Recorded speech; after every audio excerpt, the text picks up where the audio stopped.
Greetings. The following podcast may include stories featuring dumb people doing really dumb things, some nonsensical segments, and some saucy language. Consider yourself sufficiently warned. Now enjoy the show.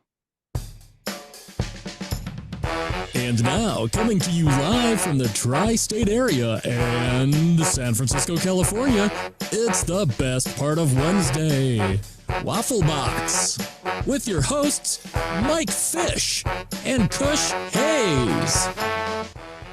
Welcome to Waffle Box, the podcast where we talk about anything, everything, and nothing all at the same time. Coming up on episode 120, someone's got something strange to declare at TSA. Have you checked your soggy chestnuts recently? And Taylor Swift, apparently she has a movie, and we're going to talk about it, apparently. And much, much more. I am Mike Fish, and I am joined, as always, by the main man from San Fran. It's Mr. Kush. Hey, Kush, how you doing, buddy? What's good, y'all? Kush Hayes here, coming to you with 120 episodes of the Waffle Box, the original Waffle Box. You are accepting no substitutes because it is the best part of Wednesdays, coming to you all the way from the future home of Super Bowl 60. We do this because we love you. You love us because we do this. Producer Lathan, what's cracking?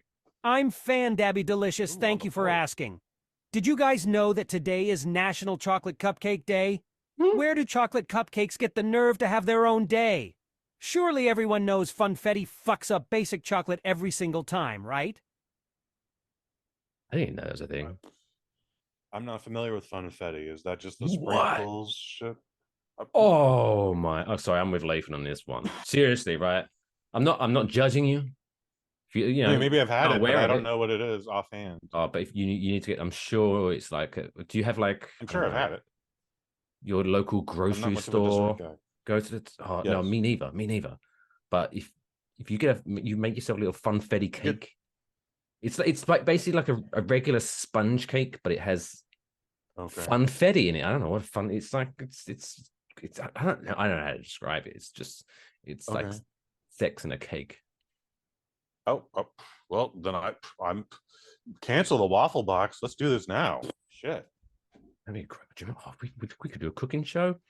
It would be terrible, but it'd be fun at the same time. It would be terrible. Anyway, other than that, but yeah, happy National Chocolate Cupcake Day. It's so specific. I love it. It's happy. It's today's National Three-Legged Dog with a little spot over one of its eyes day. Oh, that's so cute. Little brother. I can make it on my own. Heart of a champion. Oh my. So speaking of dogs, today, as we're recording this, is my little Oreo's 11th birthday. So happy birthday, Oreo. Happy birthday, Daddy Oreo. loves you. You're a good girl. Boop. Anyway, how you been? I saw the post on the Facebook. I gave it a little like, and happy birthday to your sweet little doggy Oreo. I'm doing okay. I've had some interesting things surrounding this Taylor Swift concert we're going to talk about later tonight, but that's later tonight. I have a moral quandary for you, Mike Fish, and the rest of the Syrup Squad. Before this recording today, went down to the local campus and went to the taqueria and got myself a burrito. It was the same burrito I get almost every time I'm there. There's nothing special about that, but they got new staff. You know, it's the beginning of the semester, so they got a couple new kids there, and the guy who made my burrito is a little stingy with the ingredients, and I'm not faulting him for that. He'll figure it out. No one's worried about that. I then get to the cashier, and this young lady, while she's physically standing in front of me and behind the cash register, she is not there at all. Okay, I asked for a can of Coke, and she gives me a bottle of Coke.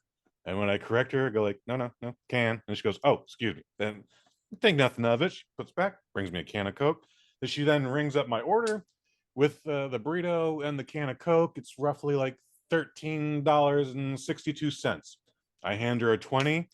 Then she goes in, she does a little of this, she does a little of that, pulls out some cash, and then roughly hands me $13.60 some odd cents, which was she got it mixed up. She kept the change in the drawer and then gave me the sum total of what was due. And at first I was just like, okay, like just took it, tipped her $1 and the rest of the change, and walked out. And what do you think I should do, Mike? Just call it a day and say I got one over, but like I do like this place and there are cameras, and I don't want to be that guy that's like, he really had to take $7 from us for this goddamn burrito. They're gonna miss it. So the situation you're in right now is that you left the premises with the excess change. Is that what we're saying? Mm-hmm. She you're overchanged wondering, me, not shortchanged me. She overchanged me. and you're wondering whether you should go back and admit their fault, basically. Yes. Okay. And make because that drawer is short today. That drawer is coming in short. I would say, being a good Samaritan, one of the nice people on this planet, I would say at least maybe try. So what I would do is the next time you go in there, don't do it out. Don't go there specifically for this. The next time you want a burrito, go in there, and if and only if that same woman is at the checkout, then say, "Oh, FYI, was you short that day, that last time I came in? Because I think you gave me too much." Because if it's not her, if it's someone else, and you have to explain the whole thing, I think it just it could become one of those situations where then they go, "Wait, I don't know. Let me call my supervisor," and then someone else has to come over. You have to wait for them. And they go, "Oh, how can I help you, sir?" And you have to explain the whole thing again. And they go, "Oh, I don't know. Let me check the records, please." And he goes off, and you're standing there for like an hour just to give him back $6. So I would. How much is your? You're saying it's not a big deal. It's not that big of a deal, is what you're saying. Okay. Yeah. Like this has happened to me at a couple bars, but then guess what? I immediately spend all that money again back at the bar. So it's the equivalent of getting like one free drink that night. But all that money still went back to them. The drawer probably also came up short that night. But still. So anyways, we only want to do right. We don't want to do wrong. And I just want to throw this at you in the Serb squad. How old do you think this woman was? 19 tops. Worst case, she gets fired for losing $6, and then she learns a valuable lesson. Next time, she'll do better at her job. So, if anything, you've helped her learn a life lesson. All right. But speaking of something you said, just boop, boop, light bulb went off because you said, you asked for a can of Coke and they offered you a bottle of Coke, and you was like, I want a can of Coke, right? Which is very specific. I'm with you. I would have done the same thing. But power ranking, real quick, top 4, right? Ways to get your Coca-Cola fix, right? You got to power rank these in order, top from best to last. Glass bottle, plastic bottle, aluminum can, or fountain. Go. From top to bottom or bottom to top? Top to bottom. Top to bottom, aluminum can because it stays the coldest. Then glass bottle because it tastes the best. Plastic bottle only because that's what we get nowadays, and I hate the fucking fountain. It's a good one. But no, I'm gonna go with fountain above plastic bottle. Okay, that's fair. And maybe, because how long are you taking to drink this cola? I'm thinking I'm pretty good. Like an ice cold. My colas. Yeah, so an ice cold. So why are you worried about it staying cold for long? You want to get, first one is ice cold glass bottle, number 1, numero uno. And then the can, fountain, plastic bottle can suck it. That's where I'm going with this. Interesting.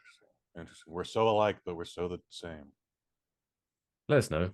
We're so alike, but so different. At Waffle Box on the X hashtag, how do you cola? Let us know. Yep. Yeah, I would like to see that. I'd like to see the results from that. Get in there, Serb squad. What's really annoying sometimes is the price differential. Because I appreciate glass bottles, I'm assuming, cost more to produce than an aluminum can.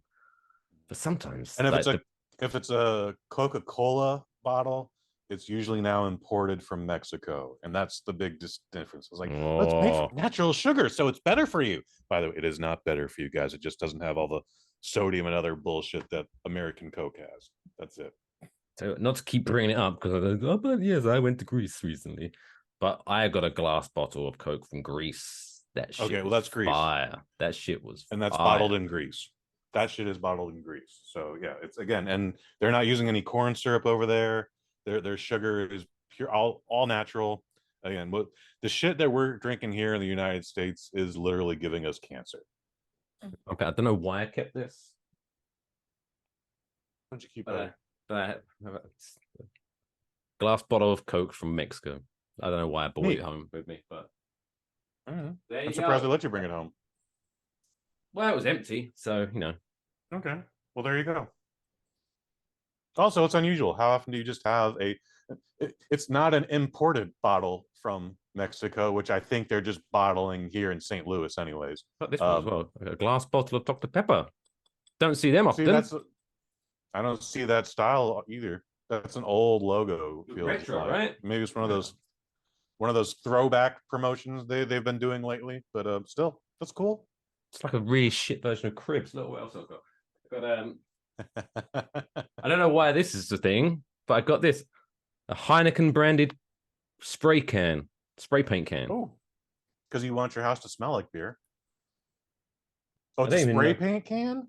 Yeah, it's No, wait, spray is it spray paint. paint or is it aerosol? Is it just It's like Febreze? limited edition spray paint. So I would imagine then it doesn't smell like beer, but it's probably Heineken green. I mean, Which if you that is a thing. much like Heineken, if you consume too much of this, you will feel dizzy after a moment. I imagine you'd have to consume less of the Heineken paint than the Heineken beer to get dizzy. Annoyingly, I did it for the first time. I've had that for years. Looked at it for the first time, really, and it's black. It's black spray paint. Sure, it should be green. I don't know. It's black spray paint? Yeah, sure, it should be green. I'm so confused. I'm I so know. confused. What is this life of mine? Anyway, there you go. This is not my beautiful house. Welcome This is to not my Show and beautiful Tell. life. But yeah, that's that. This is not my beautiful dog. Letting the days go by. I'm standing up so you can see. Like, look, I got. Can you see that in the background? I've got my limited edition Sin City DVD box set. It's pretty cool. Oh, I don't know why I'm well, bothering Mr. to talk about Collector. now. I know. I've just found all this shit. I was like cleaning up. I had one of these like, you know, like how some people have, you know, when they have like their little what do they call it? What do they call it over here in America? You know, the old bipolar shit, and they have Bipolar.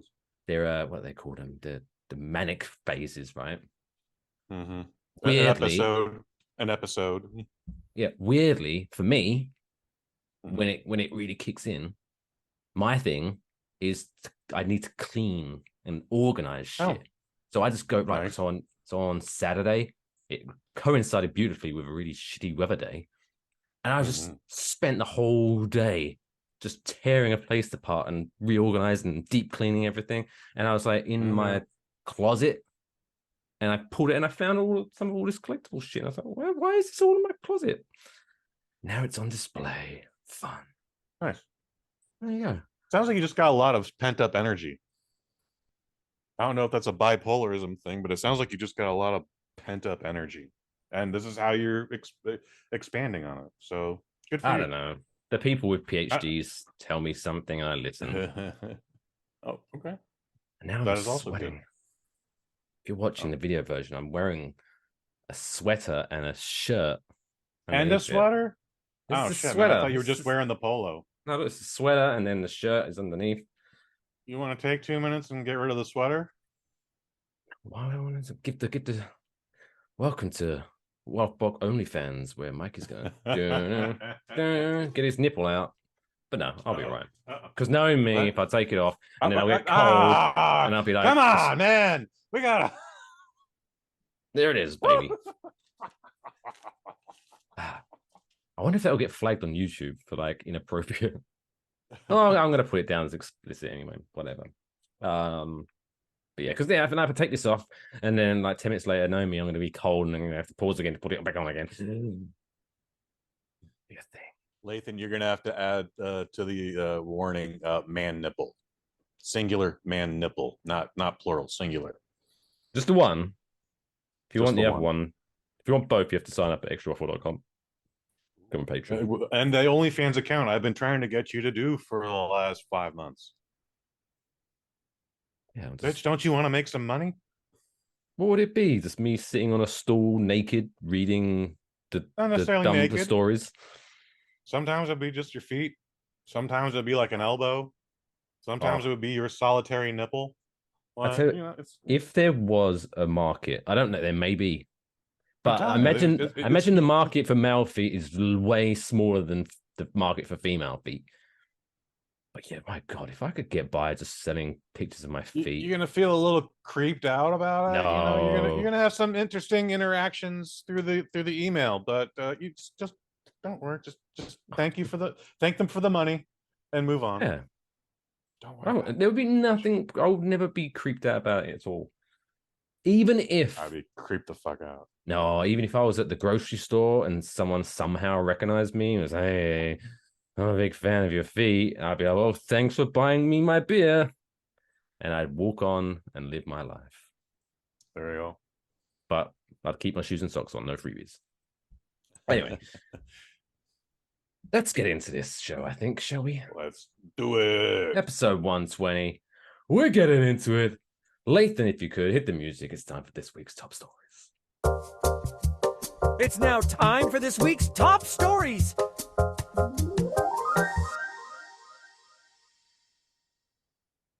WaffleBox.com. This week's first top story comes to us from Minneapolis, Minnesota. I think that might be the first ever time I've ever said that. Hopefully the last. So this week at Minneapolis St. Paul Airport, the TSA, or the Security Alliance, I don't know, what does TSA stand for? I don't know. Travel Security Alliance Association. Travel Security. I don't know.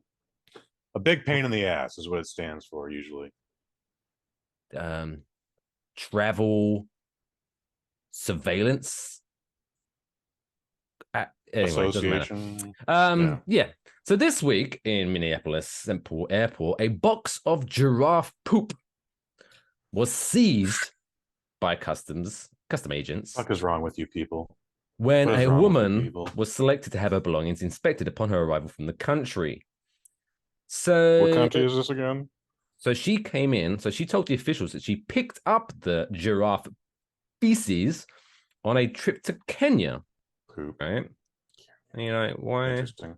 Why are you bringing poop home from Kenya? Like, there are many things. I'm sure there's an answer. Like, I don't know. I've already finished the show and tell portion, but I've got is somewhere around this apartment. Is I've got like rocks, right? Sometimes if I go to, let's say, if I go to like, there's one from like Aruba, there's one from like Nice. Right, so whenever we go on vacation and we're on the beach or something, I take a rock, bring it home, clean it a little bit, and then get a Sharpie. This point where I got it from, that it's so nice, little trinket.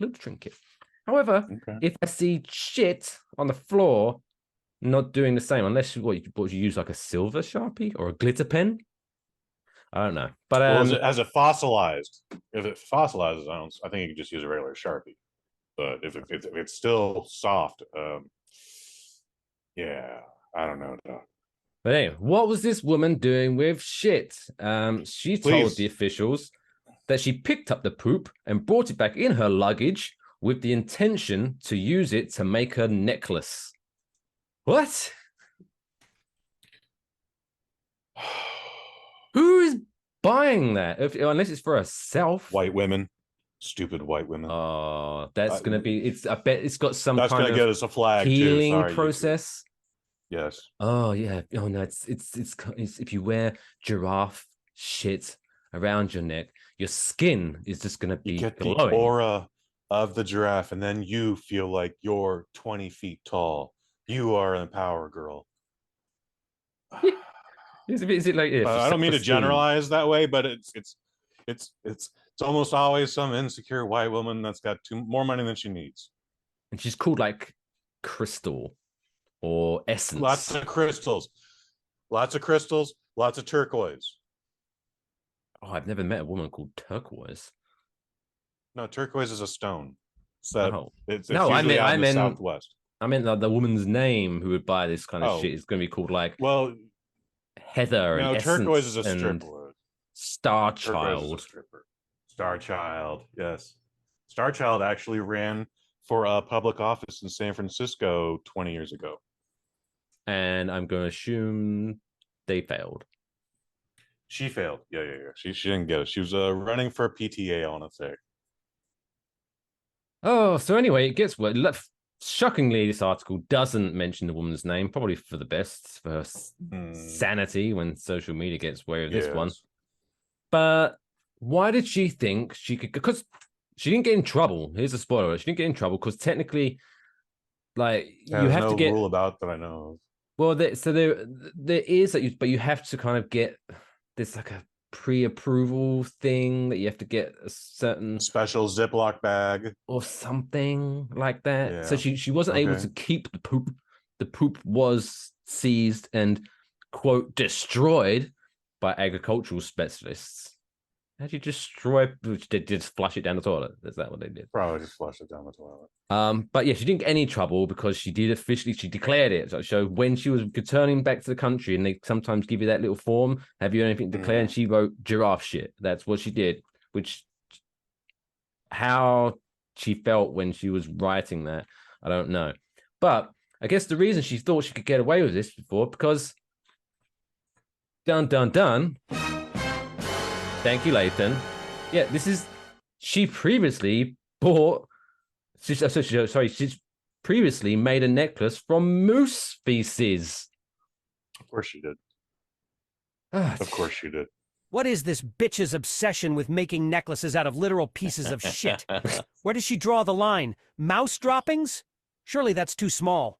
Or do you think she uses that for bracelets? You know, something classy. Oh, wouldn't that be like I was watching the Your Mom's House YouTube podcast, and they pull up little clips from like TikTok and random shit from YouTube, and they do what we do, but they're a married couple, so whatever. Anyway, they brought up a video just this week of a woman who is making jewelry out of sperm. She collects the semen, she puts it in a little mold. Or mold. It's in a jar or whatever it's in, and then she pours that into a mold that it's a specific shape, like let's say a heart, and then she makes earrings out of it or a necklace, and people are buying that. I don't know if it's human sperm or sperm whale sperm or monkey sperm or just, but it's absolutely ism. So how does she make it hold in the mold? I don't think we explored that part of the video. We just saw here's what if you're going to go into that ditch of the story, you need to find out how. No. This is going to be one of those. You're going to have to give me a pass on that one, dog. Do you ever see on Discovery Channel, they're always like these, during the day when it's just like these filler programs or throwaway programs, there's always one, especially in the UK, I know that it's just on marathon repeat for like 5 hours. It's just back to back episodes of a thing called like How It's Made. And they go, this week on How It's Made, we're going to see how they make screws. And you sit there for 15 minutes watching this machine make screws. And you're like, wow, that is how you make screws. Like, I want to see an episode about this. How they make sperm earrings. I'm sure it's out there, buddy. I'm going to let you investigate that. I've already got part of it figured out. She collects the sperm, she pours it in a mold, bakes it. I don't know, man. Freezes it, whatever. Like if you freeze it, it's going to melt at some point, and then you're going to have like something about something about Mary situation on your hands. I mean, I'll take your word for it on that one. I was never much of a science guy, so I'm just going to I don't need to know the middle process. If anything, that's the most interesting part. I didn't want to hear the beginning bit. Well, now I'm hearing it. I want to find out how it's done. I didn't say how she collects it. We didn't get that detail either. She somehow acquires it.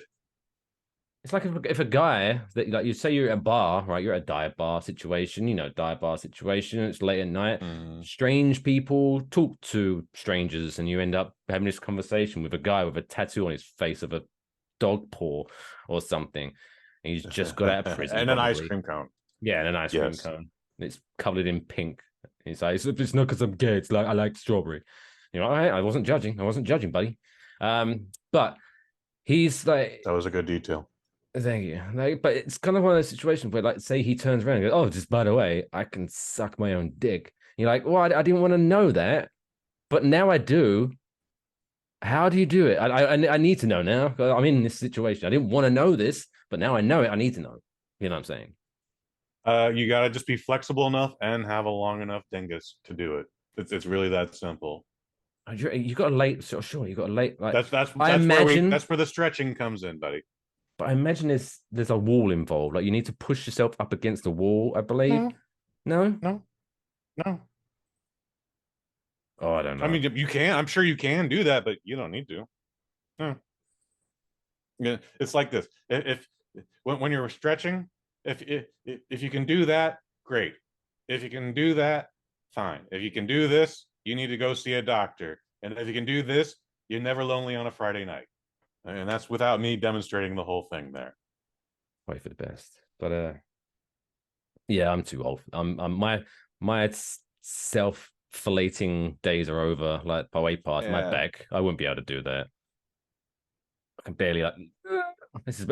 I think you'd have a hard time looking at yourself in the mirror. Like you'd be having like those weird, awkward conversations, like you would have had with the girl you hooked up at that party with in college. But now it's just yourself, so it's like 10 times weirder. Like, I was just brushing my teeth. And then if that weird guy who told you, then you'd have that situation where once you've had this like 10-minute conversation where he's explaining exactly how he sucked his own dick, like like there's gonna be that burning sensation in the back of your brain. It's like don't ask this. But you're like, oh, I need to know. Don't ask it. You won't be able to sleep tonight. But I need to. Come on. Let's ask it. Fine. Do you swallow? Like you have to know this. It depends on you. That depends on you. You know when you're gonna come, you can just pull out and shoot. It's always in my eye. The east. You can take it in the eye. It's not an exact science, but you would know if you don't want it in your mouth, you know when to take that sucker out. So fun wrestling story. Lanny Poffo, aka the Genius, aka the Macho Man Randy Savage's brother, infamously known for being able to suck his own cock in the locker room. Why would you do that in the locker room? Because someone dared him to do it. Someone heard he could do it and then dared him to do it. And then he did it. Well, I hope he got a lot of money for that. He probably got no money for it, considering it was the 80s. He probably just did it for the love. The love of the game. I just love spreading the good word of self-dick. He probably loves sucking his own cock, honestly. Like, I mean, no one else is doing it for him. I mean, if you've done it more than once, then you must enjoy it. Right? But no, I've had the thought when I was younger, but I never went through with it because it's a very Clerk situation. No, I can't do that. No, I know where it's been. No.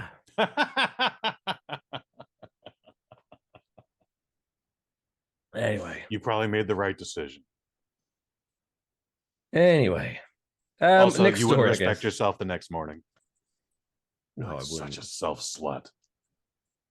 And then remember those times where, because you're a bearded gentleman like me, if you ever had that, I'm sure you've had that situation many, many, many times where at some time throughout the day, at some point, like maybe you're in the bathroom washing your hands after urinating, and you look in the mirror and you notice you've got some toothpaste stuck on your beard.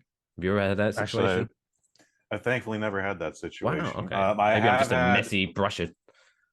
But the next time that happens, you're going to be like, wait, is that toothpaste or is that...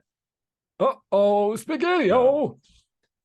No, the situations I encounter, beard or no beard, is it's a hot day. There's only sun out. There's no shade to hide in. And I'll just put all the sunscreen on my face. And people are like, looks like you got some cum on your face there, dude. And I'm like, that's your fucking problem, dude. I'm just trying not to incinerate here, and it's clearly sunscreen, you fucking cunt. Oh no, if someone does that, you just go, you just take a little bit and go, that's Dave.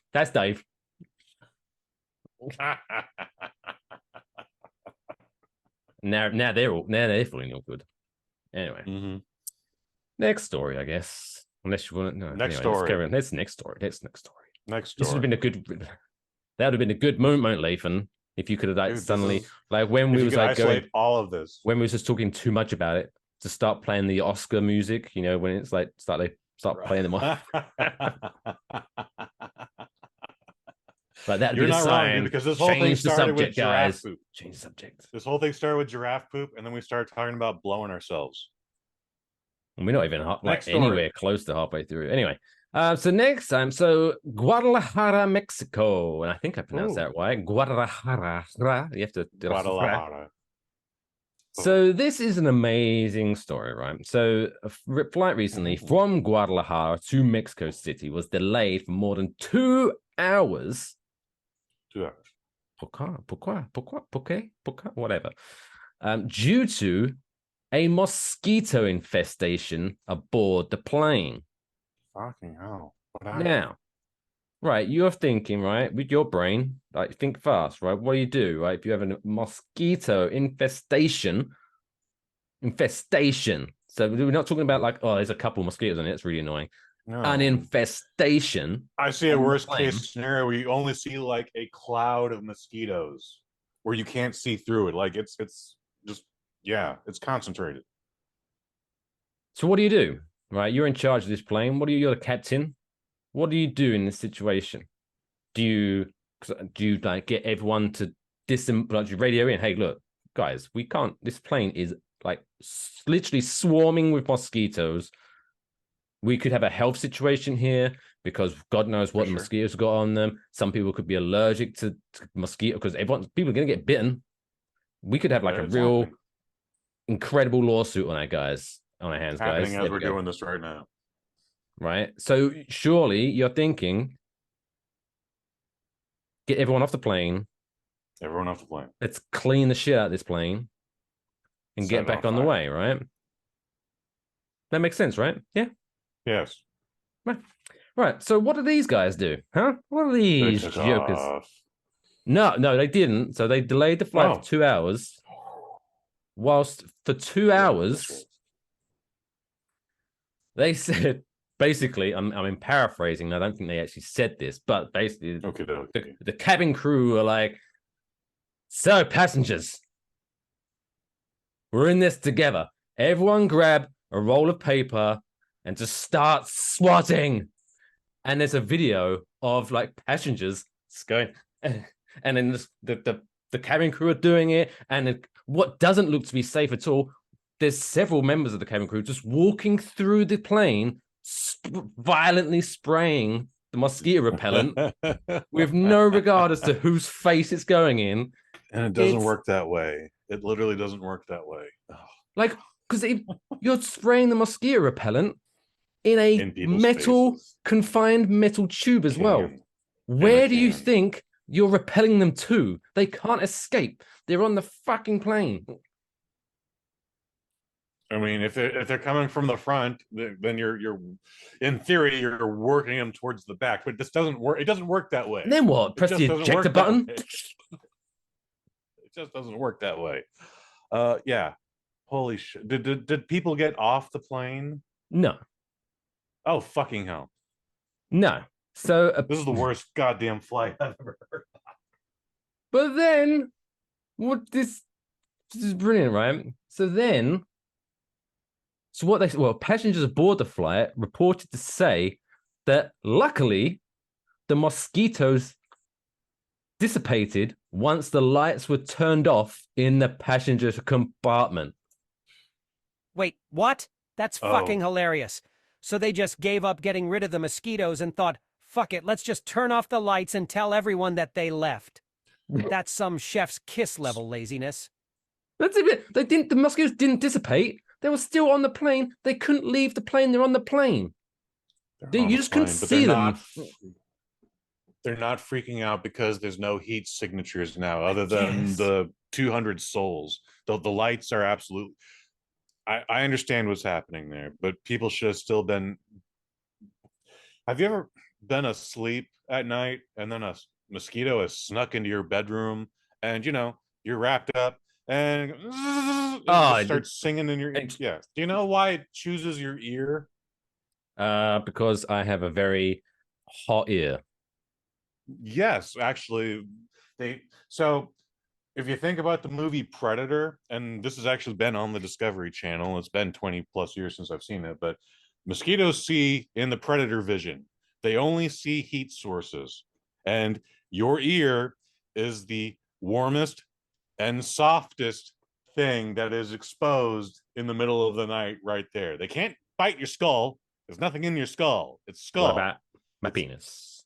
We go all the way back to is your penis exposed? Because they'll go after that for sure. No, no, the penis is under the blanket, right? We're talking about the covers are all the way up here. So all that's exposed is your ear and your nose and your face, and all the blood is right here. It's the softest part of your body that is exposed at that night. Just the facts, ma'am. Thank you. Good learning. But yeah, the mosquitoes know that they may be just bugs and tiny little bugs. So you're thinking their brains must be tiny, even if they have. Mosquitoes are some of the smartest things on this planet because they know. I swear, if there's a mosquito in my bedroom, it knows. It's like waiting. It's sitting there waiting, watching me, and it's like, wait. No, he's still awake. He's still awake. Wait, he's about to fall asleep. No. It is annoying when you're just about to fall asleep and that sucker does that. And then it's right by you, so it sounds so fucking loud. And then you have to get to your tribal senses where the most lowest common denominator of your evolution, where all of a sudden now you're just hunting big game and you're just like I'm gonna kill this. I don't care if it takes 3 hours. I'm gonna hunt this motherfucker down and I'm gonna fucking kill him. And I'm gonna leave the stain on the wall for everyone else to see. Oh yeah, you got to send a message. Yes. See, this is your friend. Learn. Don't come back here. But that's another one of the reasons why I don't own a gun. Because there would be bullet holes in my bedroom wall. Yeah, fucking mosquito! The double barrel shotgun. Fish, why did you shoot Mrs. Fish? There was a mosquito happening and she got in the way. It's collateral damage. She was an innocent bystander, I admit. But it was either me or the mosquito, and unfortunately, she had to go. But yeah.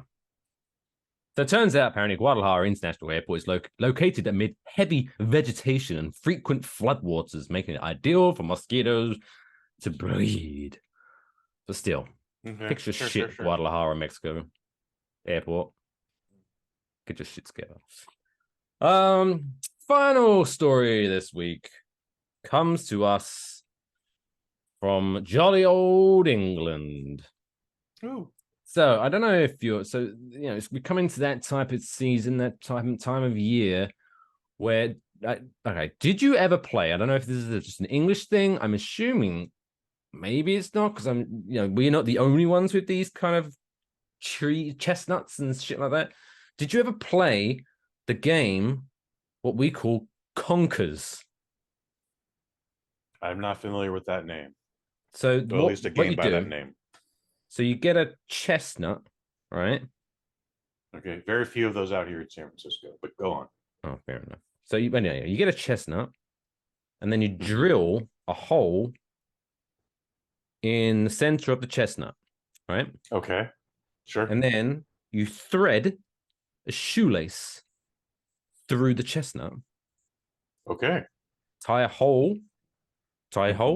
knot on one end. So now the chestnut is secure on the shoelace. Sure. It's just one single chestnut. One single chestnut. And then what you do, you play a game of what we call Conkers. I don't know why it's called Conkers. But anyway. So what you do is that, so you're player one, I guess, and you hold the string up here with the conker hanging below. Okay. And then the other person is holding the conker in their hand, in one hand, and then they have to violently whip their conker towards your conker to try to make contact. And Okay. if they miss, then it's your turn. But if they hit your conker, your chestnut, they get to go again. And it's basically the first person to destroy the other person's chestnut wins the game. Okay. This is my childhood, Kush. This is what we're talking about, right? Sure. But so St. John Burkett, a member of the organizing committee and spokesman for the competition of World Conkers Championships in England, has said that the chestnuts harvested for this year's competition were found to be too soft and mushy as a result of severe weather, causing them to fall from the trees too early. Uh-oh, that's not good, right? So this is actually a league event. Okay. It's very serious. It's very serious. Okay. So what they've said is so the horse chestnut, which is a specific type of chestnut that we used, say they will allow their contestants to bake their chestnuts prior to the competition, just harden them up a little bit. And everyone, what's the issue? But that, my friend, is not cricket, because that used to be a tactic that cheaters would use. They would harden up their conkers. Gotcha. So it'd be harder for you to break theirs, and then because theirs harder, it would be easier for them to break yours. So that's cheating. But so now they're basically legalizing cheating. What's going on? This is up is down, left is right, cats and dogs getting on, master hysteria. Sure. What I'm hearing here is this is a situation where there was a natural event that affected the contest. So what they're literally allowing everyone to do is to take an anabolic steroid. Everyone may take an anabolic steroid, much like the French bike race. I'm so sorry. Or Tour de France. The Tour de France. Where Lance Armstrong got ejected, but also like the only person who wasn't on anabolic steroid, the first person who wasn't on anabolic was like 23 places behind Lance Armstrong. Everyone else was also on steroids. Anyway, I'm hearing that's what this is. But once they regulate it, it's not cheating anymore. And guess what? Next year's harvest, they can go like, chestnuts are looking great this year, babe. No more cooking. We're going back to 2022 rules. That's it. Well, as you can imagine, the decision to allow players to bake their chestnuts, I'm sure there's controversy there, has proven very controversial with players, as well as organizers of other Conkers contests. Oh yeah, there's more than one Conkers contest over in the UK, baby. There's like rival leagues. Oh, this is gonna be fascinating.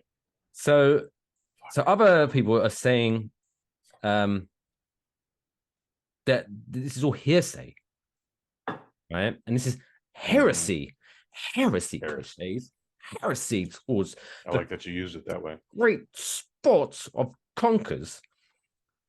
Whereas one man, Yanni Mack, organizer of the Waveney Valley Conkers tournament, it's on ESPN. You should check that out. Sure. Probably. Never miss it. He said, "We do not hold with the idea that there is a conker crisis. I checked my Conkers stash, and the Conkers are emphatically not softer this year." Yeah, you tell him.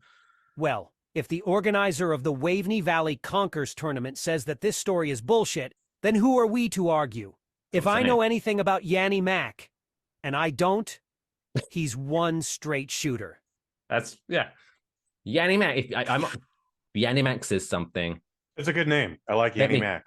Let me click subscribe and check the bell so I get notifications whenever Yanni Mack says something, because he's on point. But there you go. The Conkers controversy of 2023. Going into this one, I thought I would be able to come up with an equivalent of what we do here in America, and maybe this is a thing on the East Coast because chestnuts are in the Northeast. There's no chestnuts in San Francisco, at least not that I know of. And if there are, no one I grew up with played a game like that. Games that we played as a kid, and I also thought this was a kids game, but it turns out like this is a whole league. That means there are sponsors. They probably have better sponsors than Fog City Wrestling ever had, which makes me really irritated. Um, Growing up, we threw rocks at each other.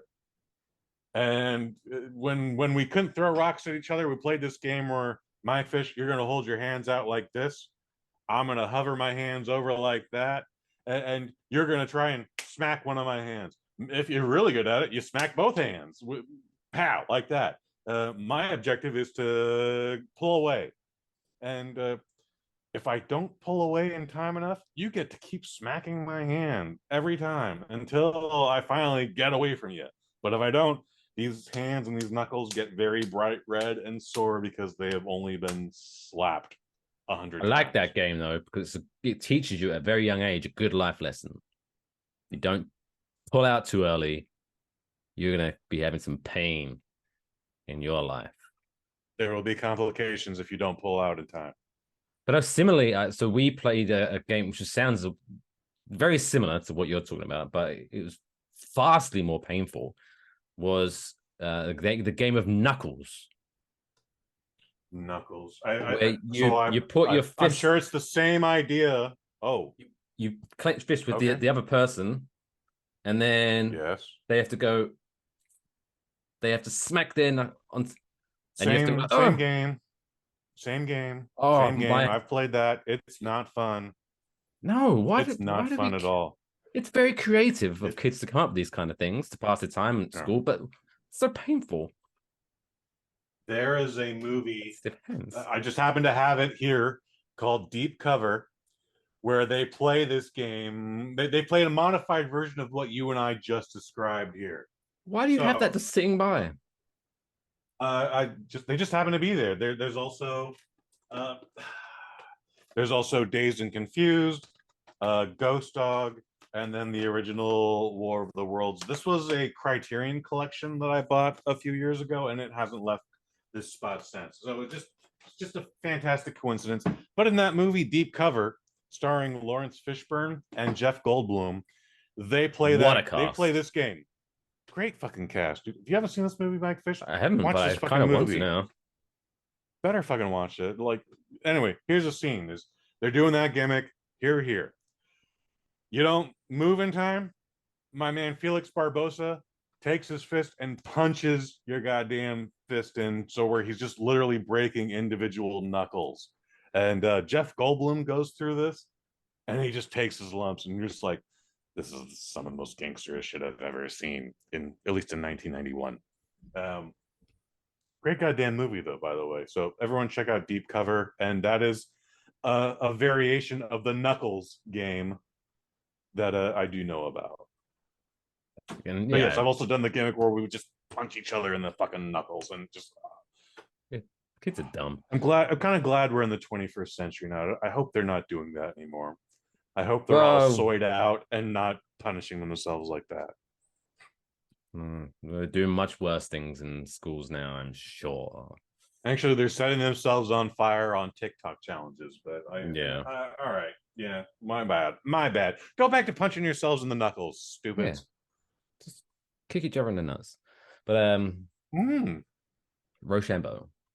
That'll also. I don't know why I don't know why I'm making a weird comment about you having random DVDs laying around, because I just at the beginning of the show I just spent 5 minutes showing you glass bottles of random sodas. I can't hardly speak, but there you go. I digress. All right. Shall we talk about some people who are doing some shit with their life, Kush? Oh my goodness. Yes, please. Oh, we have got a returning champion, a returning favorite coming to us live. Well, no, not live. He's David Rush? Oh, it might be. It might be. Time for this week's Dump World Record of the Week. Why? Why? Why would I? Why? Why? Why? Why? Why? Why? Why would you want to do that? Oh, with the happy day. Because, yes, returning like John Cena recently, WWE. David Rush has broken another world record. And just Fucking to hell. make this even sweeter, he's not alone. He Oh, has teamed up no shit. with my favorite person who came up with his own nickname. I'm certain of it. He teamed up with Jonathan Hollywood Hannon to break a world record recently. Now, if you're not familiar with Never David calling Rush, he's the man. What he does, he breaks weird world records to raise awareness for a charity that he's raising money for. I can't remember. I should have wrote it down, but there you go. That's okay. My That's bad. okay. To be fair, I want to say it's been about 30 episodes since we've heard of David Rush. Well, But I must admit, we've I heard have so much about David Rush that I had to have his name written down right here so that I could go like, fuck yes, we're getting more Rush. I mean, I must admit, I have avoided some because like we don't want to make this the David Rush show since he's not responding to my tweets to come on the show. I get that. But this one, I can Come on, David Rush. It's been a while, so Come on the show. the only reason I bring this one up is because David Rush has clearly scraped the bottom of the barrel so aggressively that for the very first time, David Rush has broken a world record that was previously held by David Rush. He's just gone back to the whiteboard and has broken his own world record. So this guy teaming up with the legendary, I added that to the story, the legendary Jonathan Hollywood Hannon. Have we heard David from Rush. Hollywood Hannon before? Oh, yes. Oh, good Lord. Okay. I can't I'm remember which episode it that was. I don't remember this. It was probably one of the I'm early embarrassed I don't episodes. remember this at all. Okay. But I think I did like a 5-minute bit berating the guy for clearly having because no offense, Jonathan. No point did anyone just give you the nickname Hollywood. You definitely gave yourself that nickname. But anyway, it doesn't matter. I'm not going to bring up old wounds. Do you remember what it was? It's okay What? if you don't. It's okay if you don't, because I don't remember him at all. So it's okay if you don't. No, I don't. Anyway. All right. What did he do though? What did these two? What did they gentlemen do? These two world champions do. So together, David Rush, Jonathan Hollywood Hannon Big strong. broke the Guinness World Record by catching 39 grapes in his mouth in 1 minute. Okay. Whilst juggling. While juggling. Jesus Christ. It's pretty impressive, though. You got to imagine, because what if you're juggling?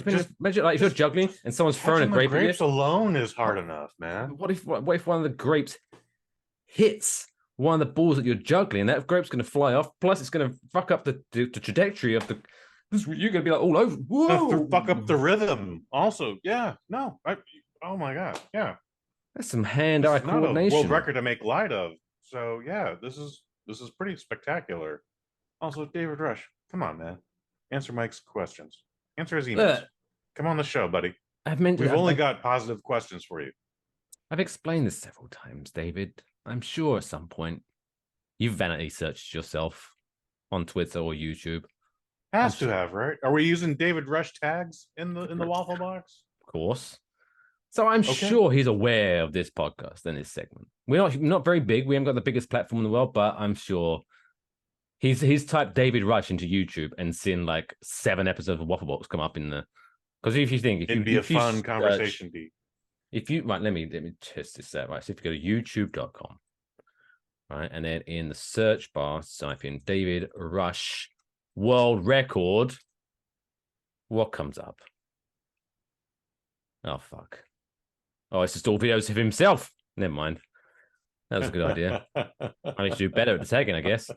But anyway, it's called Dumb World Record, not because we're listening what you're doing. You're doing a great thing for a great cause and all that stuff. The dumb aspect of this is like catching grapes in your mouth whilst juggling. How did you even come up with that? What the fuck? We have questions, sir. They're legitimate questions. They're honest questions. We just want honest answers. We're not trying to judge. We just want to understand. The judgment-free I zone, just want to David. understand. The In only fact, judging. No, I'm going to say we are judging, and we're judging. It's awesome. Yeah, except for Jonathan Hollywood Hand's nickname. That's a negative judge. I'm judging you, Jonathan. It's weird. Just saying. Like that's like me being like, oh hey, yeah, I'm Mike Fish, but people call me Marvelous Mike Fish. Like, do they? Yep. They should. You If they're will. not. You fucking I will will now. now. But there you go. Congratulations, David Rush. Over 250 world records broken and 0 Waffle Box podcast appearances. Ooh, that's a little lopsided, David. Come on, man. Right, that ratio is way off. Bruh. Come on. Bruh. Come on. I'm going to tag him again in this. I'm going to clip this and tag him. Don't be that guy. Be cool, man. Anyway, still to come on this amazing episode of Waffle Box, episode 120. We have got the middle of the show quiz, where we get to find out it's the birthday quiz. It's the birthday quiz. Let's find out whose birthday it is. Oh, someone make that jingle for me, did you please. make that up? I did. I freestyled that, and I want someone to make that into a jingle for me. And then also we got the Celebrity Battle Royale, talking Taylor Swift's movie apparently, and then all that good stuff. So stick around if you would, to be very kind, because then if we throw it to commercial break, and then we come back and you're gone, it's gonna be a bit weird. It's gonna be awkward. Because don't make it awkward. I know I'm gonna be a little bummed out. Right. I wouldn't hang up on you guys. Come on. Be cool. Don't be that guy. Anyway. Don't be uptight. Take those panties off. What?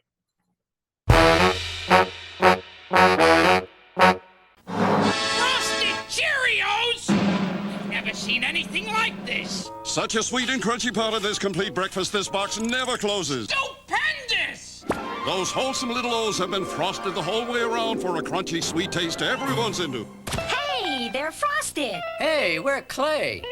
Frosted Cheerios taste so good, this box never closes.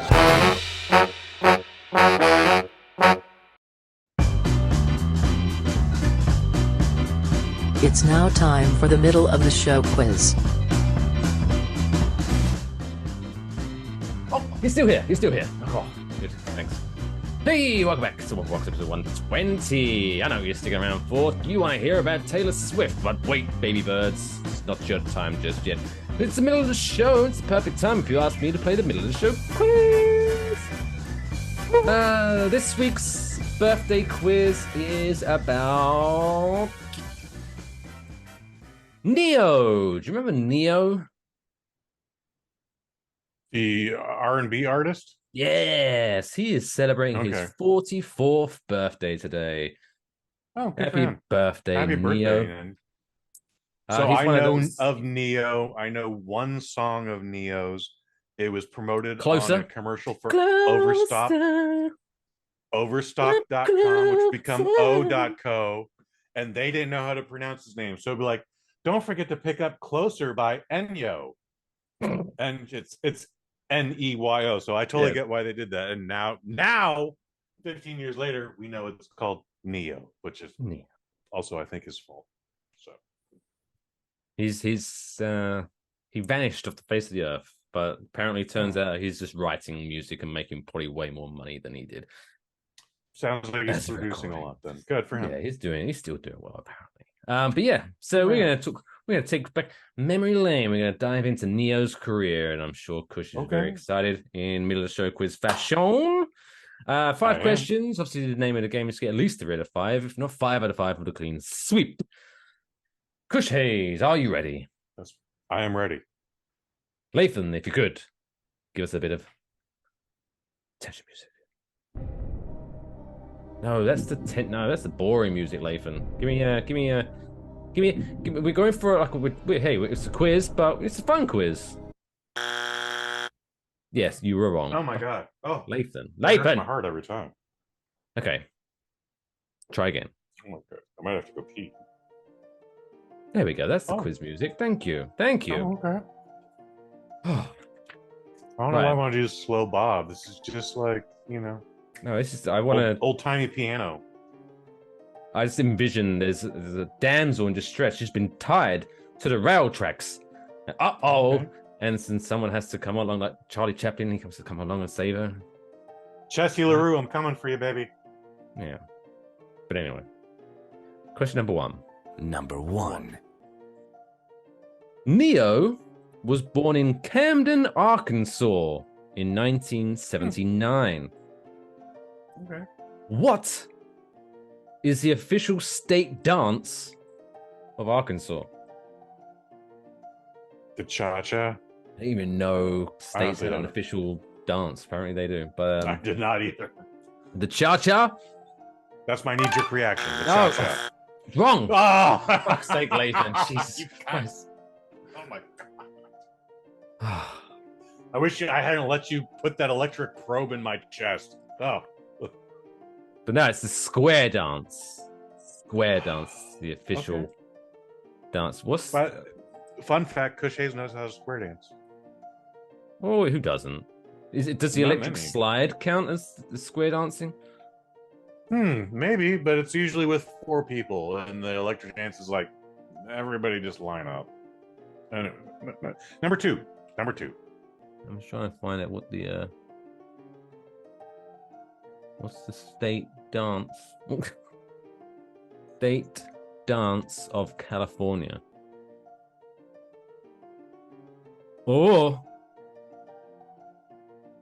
Is it any guesses? gyrating Is that on as a men's bonus lap? question? What's the official dance of California? Whoring. The West Coast Swing. What the fuck Whoring. is that? I said whoring. And then, just for fun, Don't you worry about it.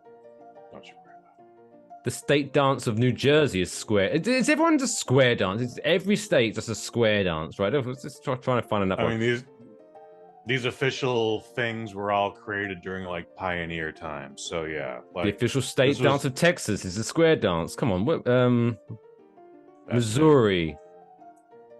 It's a square. This is a joke, right? This is just like a thing. Name another state. Florida. National state dance of Florida. National state dance is the square dance. Fuck Just me. the facts, ma'am. Oklahoma. Oklahoma.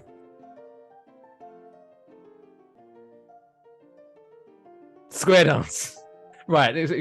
The most boring state in the union. No, not Delaware, because that's the first state in the union. South Dakota. North Dakota has the Mount Rushmore. South Dakota is a desolate wasteland. South Dakota. Wait, where is South Dakota on this list? South Dakota. It's under North Dakota. Someone fucked up. There's three South Carolinas on this. So someone fucked up. I don't know which one's which. But no. So out of the 50 states, 1, 2, 3, 4, 5, 6, 7, 8, 9, 10, 11, 12, 13, 14, 15, 16, 17, 18, 19, 20, 21, 22, 23, 24. 24 of the states have adopted the square dance as the state dance. North Carolina, their state dance is clogging. Interesting. Hawaii, Clogging is a Dutch thing, which I would have thought would be in New York. you should be able to Okay. guess what the Hawaiian state dance is, right? The hula dance. The hula, yeah. It'd be weird if it wasn't. How weird would that? Also, the square dance. Delaware and Minnesota don't have one, which, if anything, I respect them more. Delaware. Fascinating. And Wisconsin is the polka.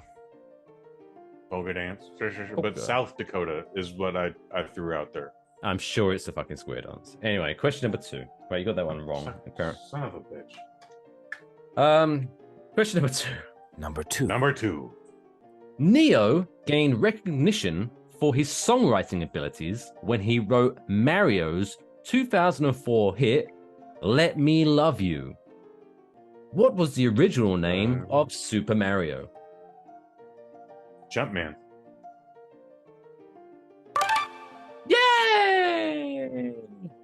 And for bonus, what was the game that Jumpman first appeared in? Donkey Kong.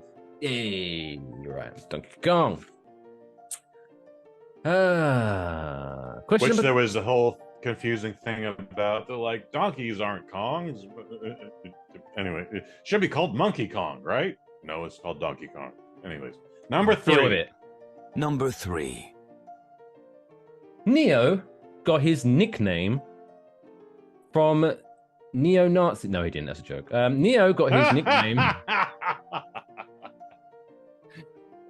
from a music producer who saw his music. Wait, no. Oh, this is so Neo got his nickname from a music producer who said he saw music like Neo sees the Matrix. Okay, so he's named after Keanu Reeves' character in the Matrix. Okay, which is very unimpressive and kind of lame. Yeah. Which color pill would free Neo from the Matrix? Oh, geez, I believe it's the blue pill. It's 50-50 though, so I could be wrong. No. There you go. You're thinking of pill. Viagra. It's the red pill. Wouldn't it have been much funny if Lawrence Fishburne was like, if you want to be freed from the Matrix, you take the red pill. If you'd like to have a boner that lasts 4 hours, you take the blue pill. That'd been a much better film. Not bad. It's not bad. Question number 4. Number 4. Neo used to be called Go-Go when he was part of the R&B group Envy. Oh, okay. I'm sorry to hear that. Can you name the 6 other 7 deadly sins? Greed, lust, envy, Greed, sloth, envy, lust. You can't just say the same one 6 times and get that right. Go on, there's 3 more. You were fucking. You've said envy about 5 times, and that was part of the question. I said envy because you weren't registering it. Come on, 3 more. You got this. Have you ever seen the movie 7? Pride. Pride, yeah. 2 more. The of Khan. Wrath. Yep. One more.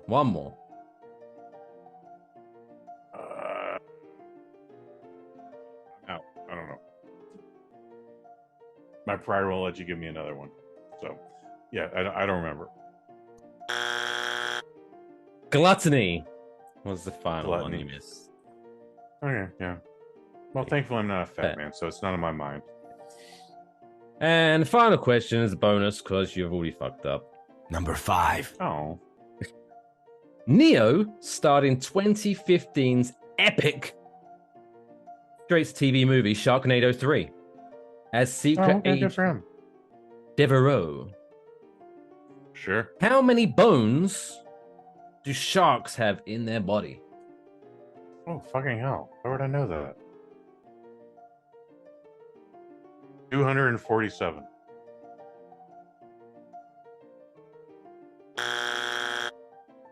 Trick question. They have none. They have no bones in their body.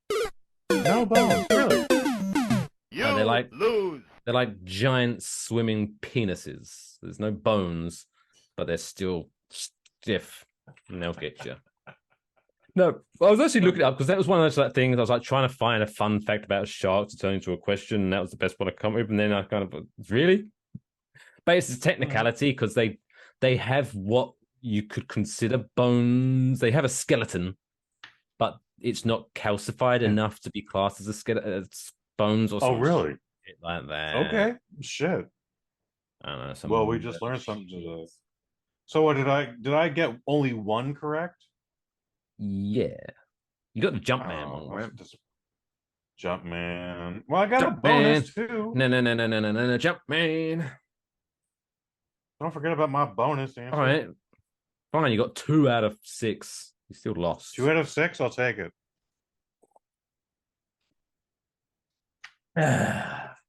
Wonderful stuff. Anyway. Fucking hell. Let's keep this. Let's keep this. Let's keep the party going. Party going. Wheels just keep on turning.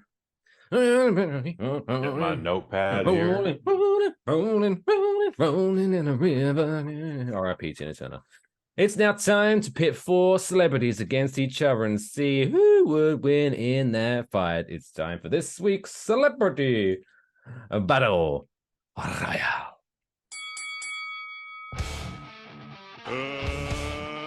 Let's get ready to rumble!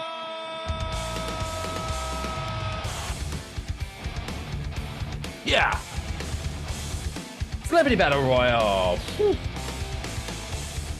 The great fucking jingle, if you ask me. How this Pretty works. intense. Whew. My neck's gonna be sore in the morning. We pit 4 celebrities against each other. I need to do my yoga. I give Kush a list of 4 celebrities that are linked in some way or form, and then he has to tell me in which order they get eliminated from the Battle Royale until we get to the winner and this week's Battle Royale champion. So Kush. That's me. I can't remember exactly why I made this theme. It made sense at the time, but for some reason I didn't write it down. So whatever. So this week's theme is the Expendables. Okay. A couple weeks before it's time, but cool. Yeah. So I've taken 4 cast members from the original Expendables, Expendables 1, as the kids call it on the street, and we're going to see who would win in this fight. Now, just for funsies, we're talking about, I mean, not that it made much difference, I don't think, but we're talking about them in their prime, their pump, in their peak condition, not as the old men that they are now. Okay. The 4 contestants are Sylvester Stallone, obviously. You have to put him in there. Jason Statham. That's how he talks. Jet Li. Okay. And Mr. Dolph Lundgren. When I printed off the show sheet and I was getting ready and I was putting all the notes together, I did chuckle to myself because if let's just say this is a real match that was taking part, say WrestleMania, the build up to this would be horrendous because you have like Sylvester Stallone, Jason Statham, Dolph Lundgren trying to cut promos on each other, and you have no idea what the fuck they're saying. Oh yeah, I'm gonna give you a WrestleMania. Is that what you think? Bing, bang, bang, bang. It's like, what? Let's fucking fight already. I'm getting hot.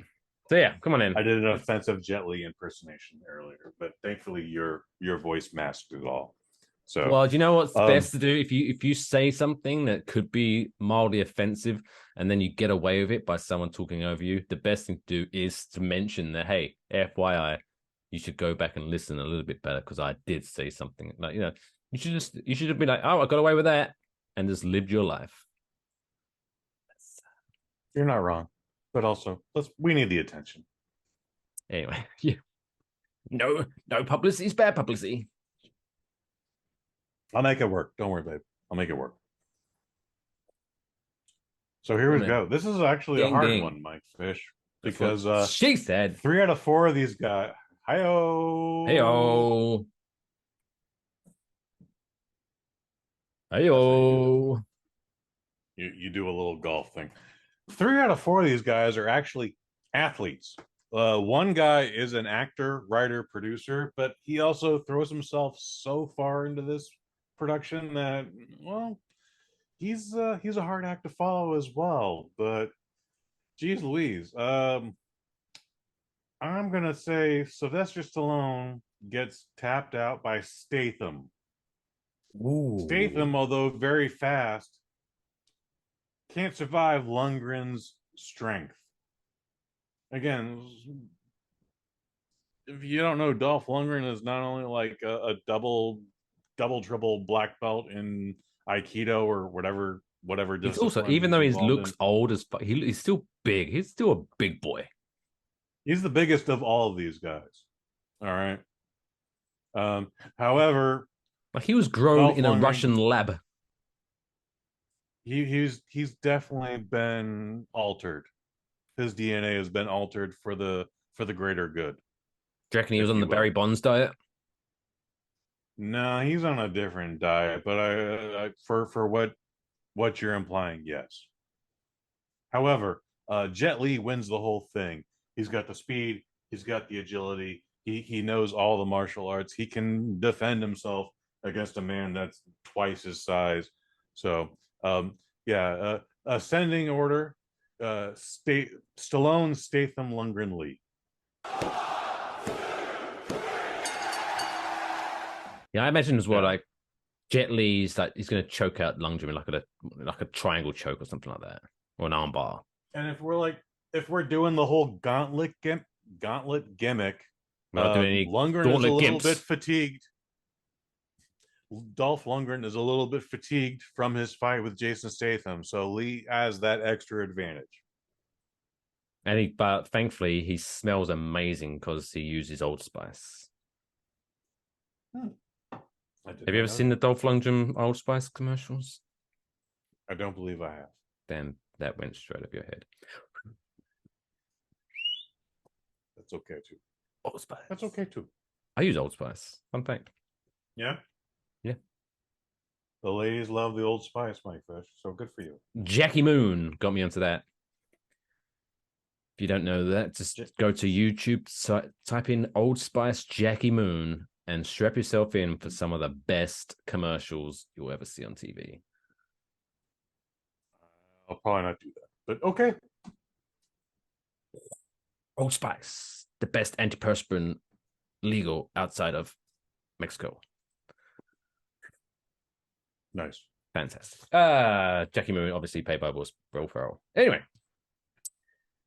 Oh boy. It's now time, I guess.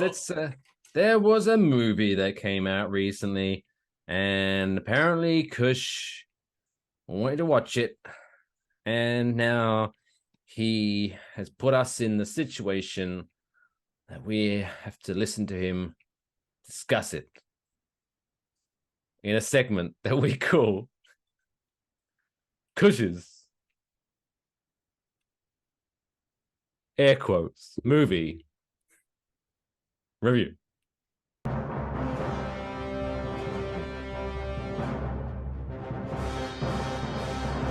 Kush's movie review.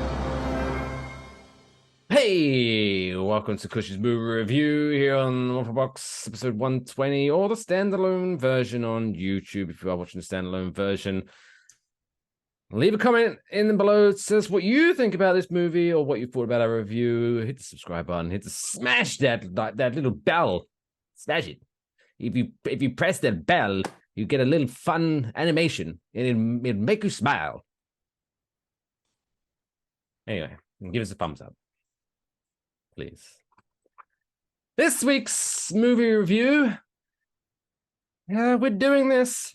This is actually happening. Yeah. Come on, man. Yep. This week's movie review is Taylor Swift, The Eras Tour, a movie about the lovely young lady on a mission to see every NFL stadium in America. It's not a bad mission. Some people can't do that with a baseball stadium. To be fair, yeah, man.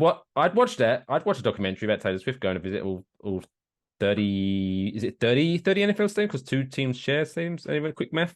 Anyway, you would know better about that than I would. She did a movie about her. I don't have the figures in front of me, and I could be making this up, but I'm going to assume it was a record-breaking tour because I don't. Spoiler alert, Kush. Spoiler alert. Taylor Swift, she's pretty popular. I think popular. I think she's got a bright future ahead of her. This young lady. She's got everyone in the future is going to be listening to her. It's only a fact. Just you'll see it. Episode 120 of Waffle Box. We called it. Taylor Swift is going places. Anyway, number one. Just the facts, ma'am. I'm a little disappointed in your intro, Mike Fish, because we're going to be talking a little bit about reactions like yours in this one. We've actually brought this up in previous Waffle Boxes, not just with Taylor Swift, but Miss Beyonce Knowles. Those names will get mentioned again later down the line. We're going to do a little review for this concert film. It's a concert film, so there's not much to review, but we're also going to be talking about text messaging etiquette and as well as just toxicity. Oh, Toxicity. That's one of my favorite System of a Down songs. Nice. Were they the support? I know of that band, but I couldn't hum it. It'd be a really weird hum. I bet it would.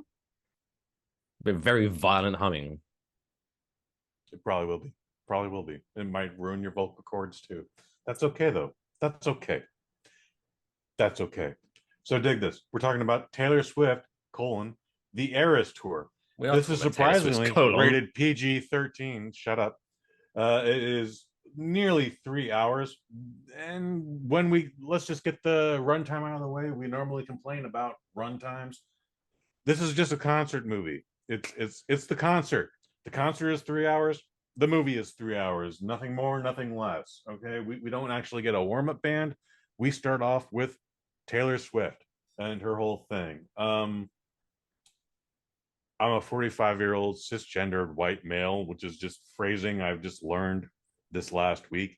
So I'm clearly been out of this demographic of Taylor Swift fans forever. Since the pandemic happened, I decided we're going through a lot of death and disaster and catastrophe that I did not want to think about. Drive-by shootings and other just intense and unpositive things. So I started listening to pop music, bubblegum pop music. Taylor Swift came on that list. Dua Lipa shortly followed. And my warm-up song before I do any Waffle Box recording, any recordings these days, is Taylor Swift is actually in that playlist. Shake It Off. I understand it's like one of her most basicest songs. Guess what?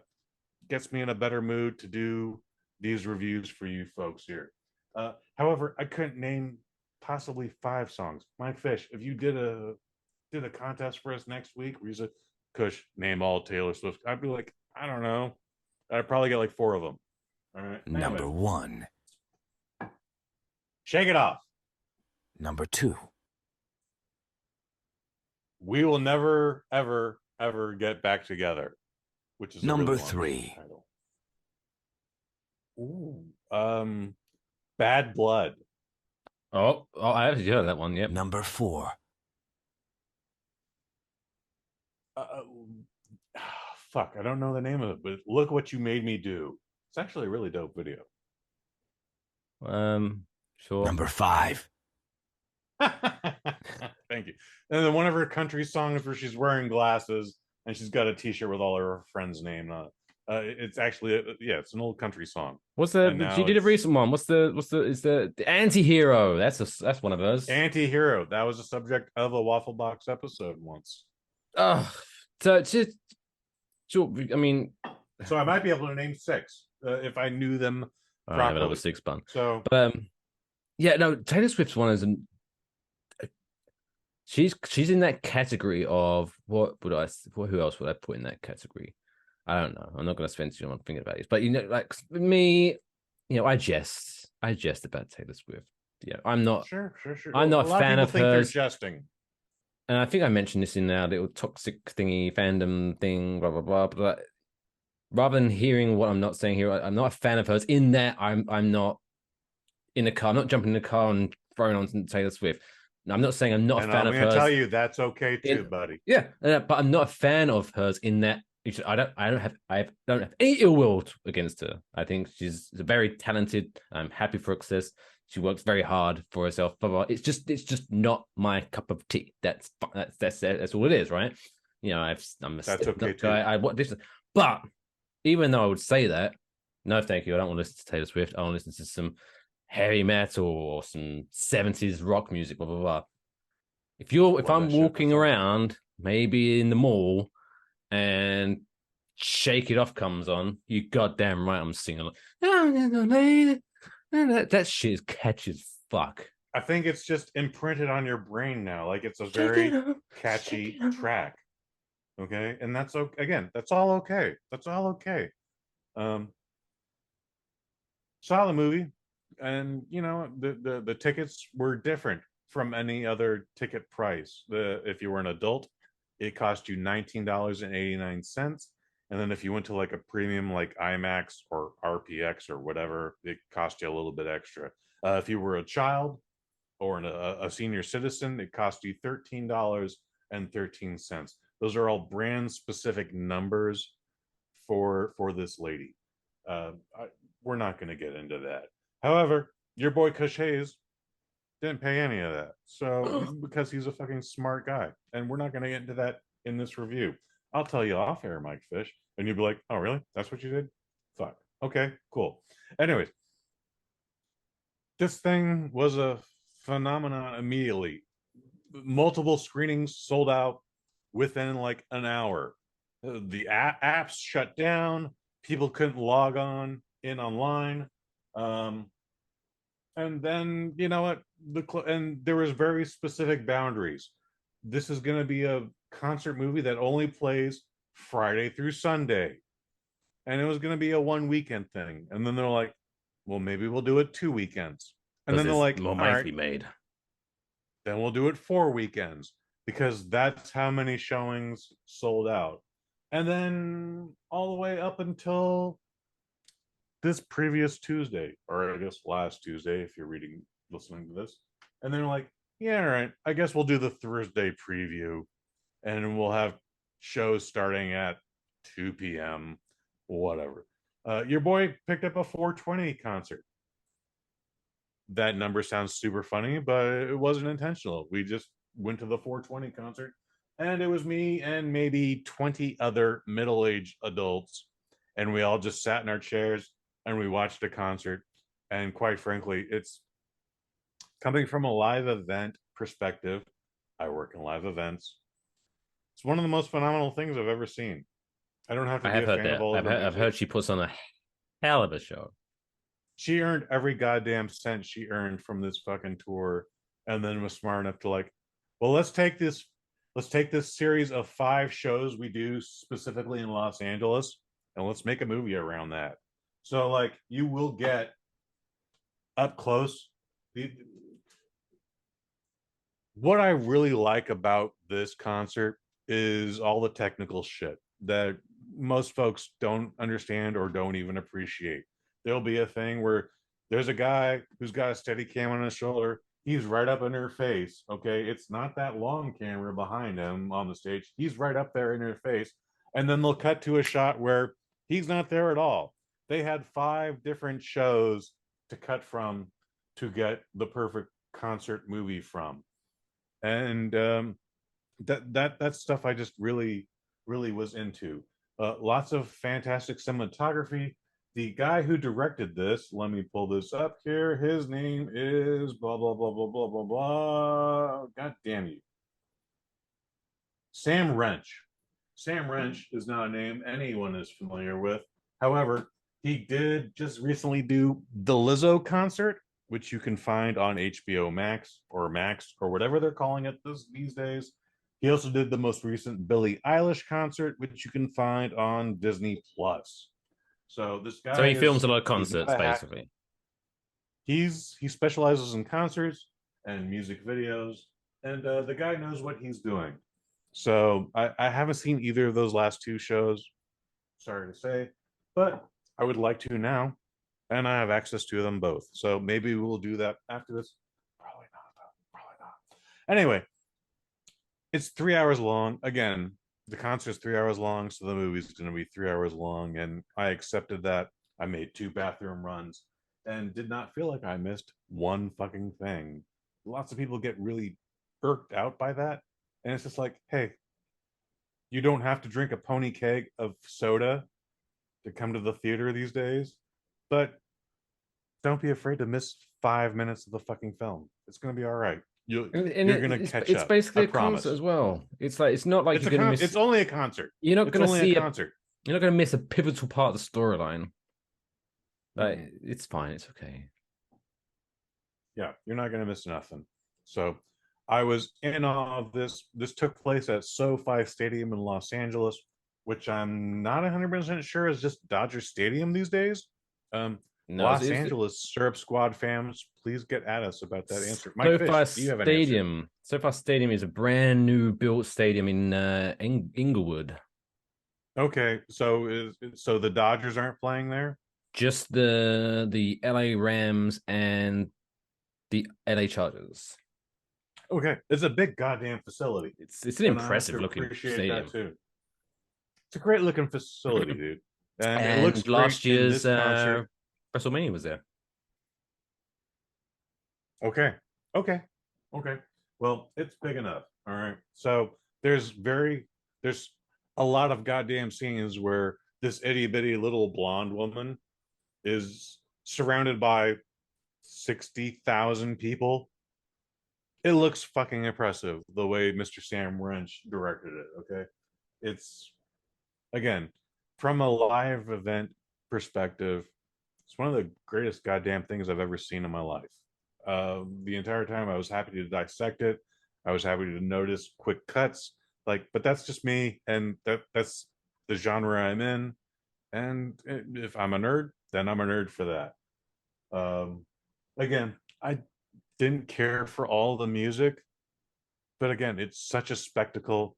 Everything had thought put into it. Every cut made sense. It was, I was not irritated by the 3-hour runtime and enjoyed it a lot. If I going into the rating right now, I'm going to give it a 4 out of 5. Should I give it a 5 out of 5? Maybe, but I'm just not. Okay, just accept the 4 out of 5, guys. All right. Again, I'm wildly out of this demographic, and this is the best review I can give it. Let's get into extra shit. Mike Fish, before I do that, do you have anything else to say? Any other questions? It's just a concert. There's nothing like fantastic sets, fantastic costumes. The stage looks amazing. They do that LED runway where, yeah, this is the most sophisticated show I've seen, and was happy to not work because that shit would be stressful as fuck. No, I just remember going, because on Sunday, I was looking at maybe, it's Saturday, because as the aforementioned horrific weather we had, I was like, what could we do? Should we go to the movies? Should we see a movie? And yeah, I went to my local AMC's website, and the local AMC Richfield, which that's near me, typically they'll have a bunch of movies, and each movie will have 5 to 6 showings each day that you can choose from. Sure. This one, Taylor Swift's Eras Tour, literally had like a showing at on Saturday. You could choose from the 2 p.m. showing, the 2:20, the 2:40, the 3 p.m., the 3:20. It had so many showings available. And then there was maybe 4 other films that had 2 each. It was insane. They just used all of their screens for this, basically. Which, hey, yeah, man, get that money. Demand. Yeah, hell of it. It was incredible. But one quick question I do have to ask for the musical movie. How does this stack up against Michael Jackson's Moonwalker? They're 2 different movies, obviously. So coming from so at no point does Taylor Swift turn into a leopard or a tiger? Nor does she turn into a robot. Nor does she fight Joe Pesci. What? All right, that's it. Sorry, Swifties. I'm sure you're watching this. Now, I tried to defend your girl, but if she's not willing to turn into a robot and punch Joe Pesci in the face, then I've got no time for her. Also, Moonwalker was not a concert film. It was a collection of music videos. It had some footage. It had some concert footage. Movie. If I remember correctly. It probably had some concert footage, but it was just music videos. And then this mini movie where Michael Jackson saved a bunch of orphans from Joe Pesci. From the tree. You're going to take my drugs, and you're going to enjoy my drugs. And I haven't I'm gonna watched take that all movie for money. quite some time, but yeah, it was very bizarre. If I remember, I bet it still holds up. I mean, again, coming from a nostalgia perspective, I bet it I don't still holds up. know. Watching it in 2023, I'll just probably be like, get away from the kids, leave them alone. That's Like Joe, if anything, now an issue Joe these Pesci is the good guy in that movie. Irony. Probably not. Probably No? not, but still. No. He still wants them to take drugs. Wow. And drugs is very generic, but we're gonna assume drugs is like heroin and crack and meth. Want to do drugs? What drugs? Drugs? That's like These those, drugs. That's like when in TV shows when they don't want to mention brand names, and you have that awkward scene at the bar when they walk in and stand at the bar, and the person behind the bar goes, "What can I get you?" And they go, "2 beers." And apparently the barman knows exactly. Oh, you want the beer? Yeah, it's like I'm sure they serve more than one beer. More drugs are available, Joe Pesci. Get your shit together. But no, I guess so. This is a very good. Yeah, I'm sure this is amazing. It's just literally a filming of a concert, similar to I guess Elton John's "Goodbye Yellow Brick Road." It's available on Disney Plus. I'm assuming It's also on the D Plus. Yes. No, you're correct. Yeah. But then but you mentioned the Beyonce one. That one tickles my fancy a little bit more just because of the way it's being promoted, because it seems to be more of like there's going to be concert footage, but it's also going to be like the behind the scenes stuff, which is like that for me.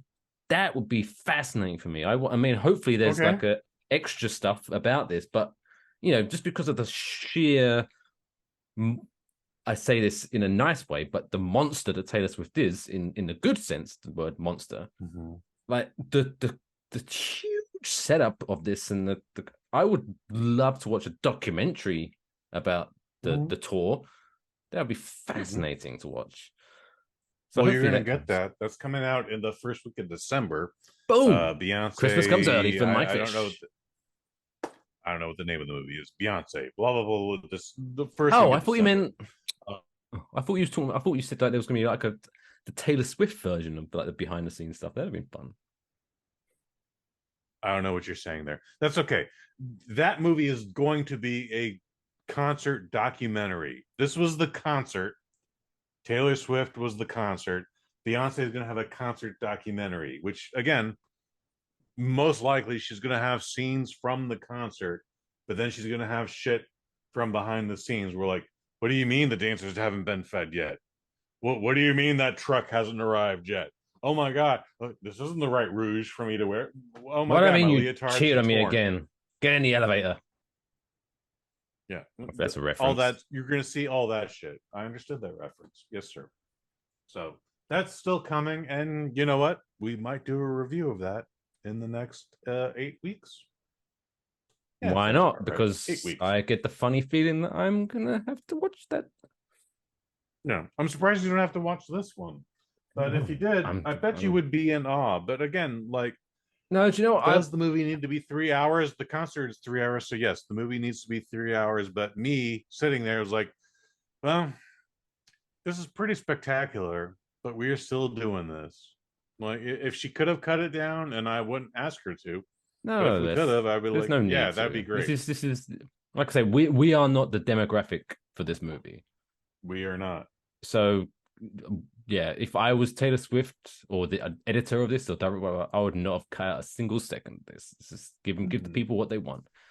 But once it hits streaming, still assuming it hits stream, we haven't even had that news yet. But I'm gonna guess Amazon Prime gets the rights to this concert. I might check, but I'm calling it now. I'm not going to sit through the whole thing because even again, this is nothing against Taylor Swift. It's just concert movies or just concerts. Even Elton John. I'm a huge Elton John fan. I love Elton John. I still haven't finished. I still haven't finished watching that show because it's like I want to be at the concert, not sitting on my couch. It's like I'll watch like a couple of songs, and then I'm like, all right, what else is on? And I'll so I'm not watching it in stages. So I can't imagine I'm going to sit through a 3-hour Taylor up. Swift concert. I'm glad you brought that up. So if you just don't want to go to the movie theater and sit there for 3 hours, there's a dude on YouTube, Chinese gentleman, big Swiftie fan. He has gone through the entire cell phone footage of the Swiftie era's tour. And wait, he spliced the whole thing? Spliced together the entire concert. I watched about 10 minutes of it and I was like, holy shit, this guy fucking did it. However, the audio is shit because it's all cell phone audio footage. Okay.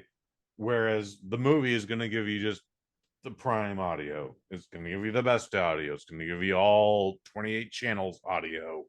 But this is literally just like every goddamn concert that was available that had cell phone footage, he somehow managed to splice together into the 3-hour concert. You guys can find it on YouTube. It's there. It's been out there for 2 weeks as of this recording.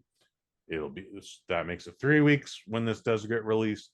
So I'm sure you guys will be able to find it if you want to find it and you just don't give a shit about the audio. Tell you what would be good. If you're watching would be good, a concert movie like the Taylor Swift one, this would be a good was it the 4D experiences? Where they're showing it and then they have like extra strobe lights in the theater to make it feel like you. They would. That would be cool. I would go to that. That would be fun.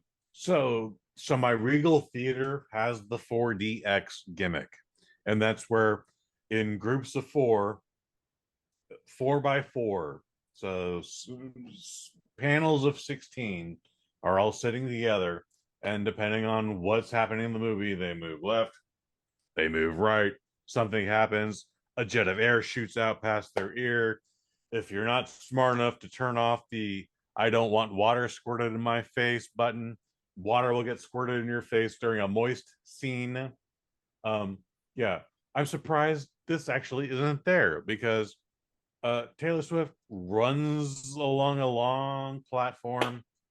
Sometimes there's a specific point where sometimes she elevates, sometimes she escalates and goes under the platform, and those are for the costume changes, of course. But yeah, I am surprised this isn't in 4DX or 4D or whatever the roller coaster gimmick is that they try to create in the theaters. I'm surprised that hasn't been a thing. Definitely not a thing. Shake it off. Yeah, you might have a fucking seizure during that. I don't blame you. Maybe that's why I didn't do it. That's probably a liability thing. So yeah, people don't like getting seizures in public. We're talking about that would be awful. That would be awful. So dig this, Mike Fish.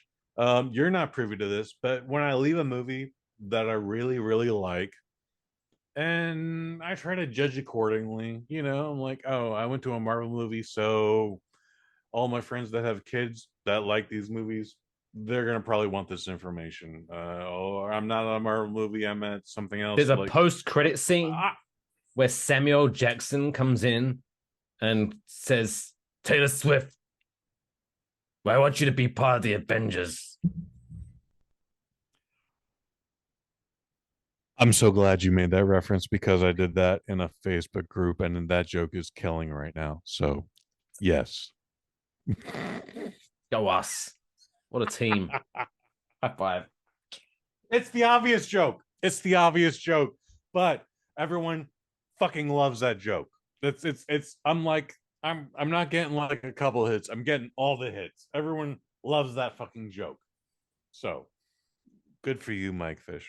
I'm proud of you for making that. Anyways, when I come out of a movie that I like, I have a little text list. I don't text everyone in a group chat because that's fucking rude. I make my statement. I don't make it more than 1 to 2 sentences long.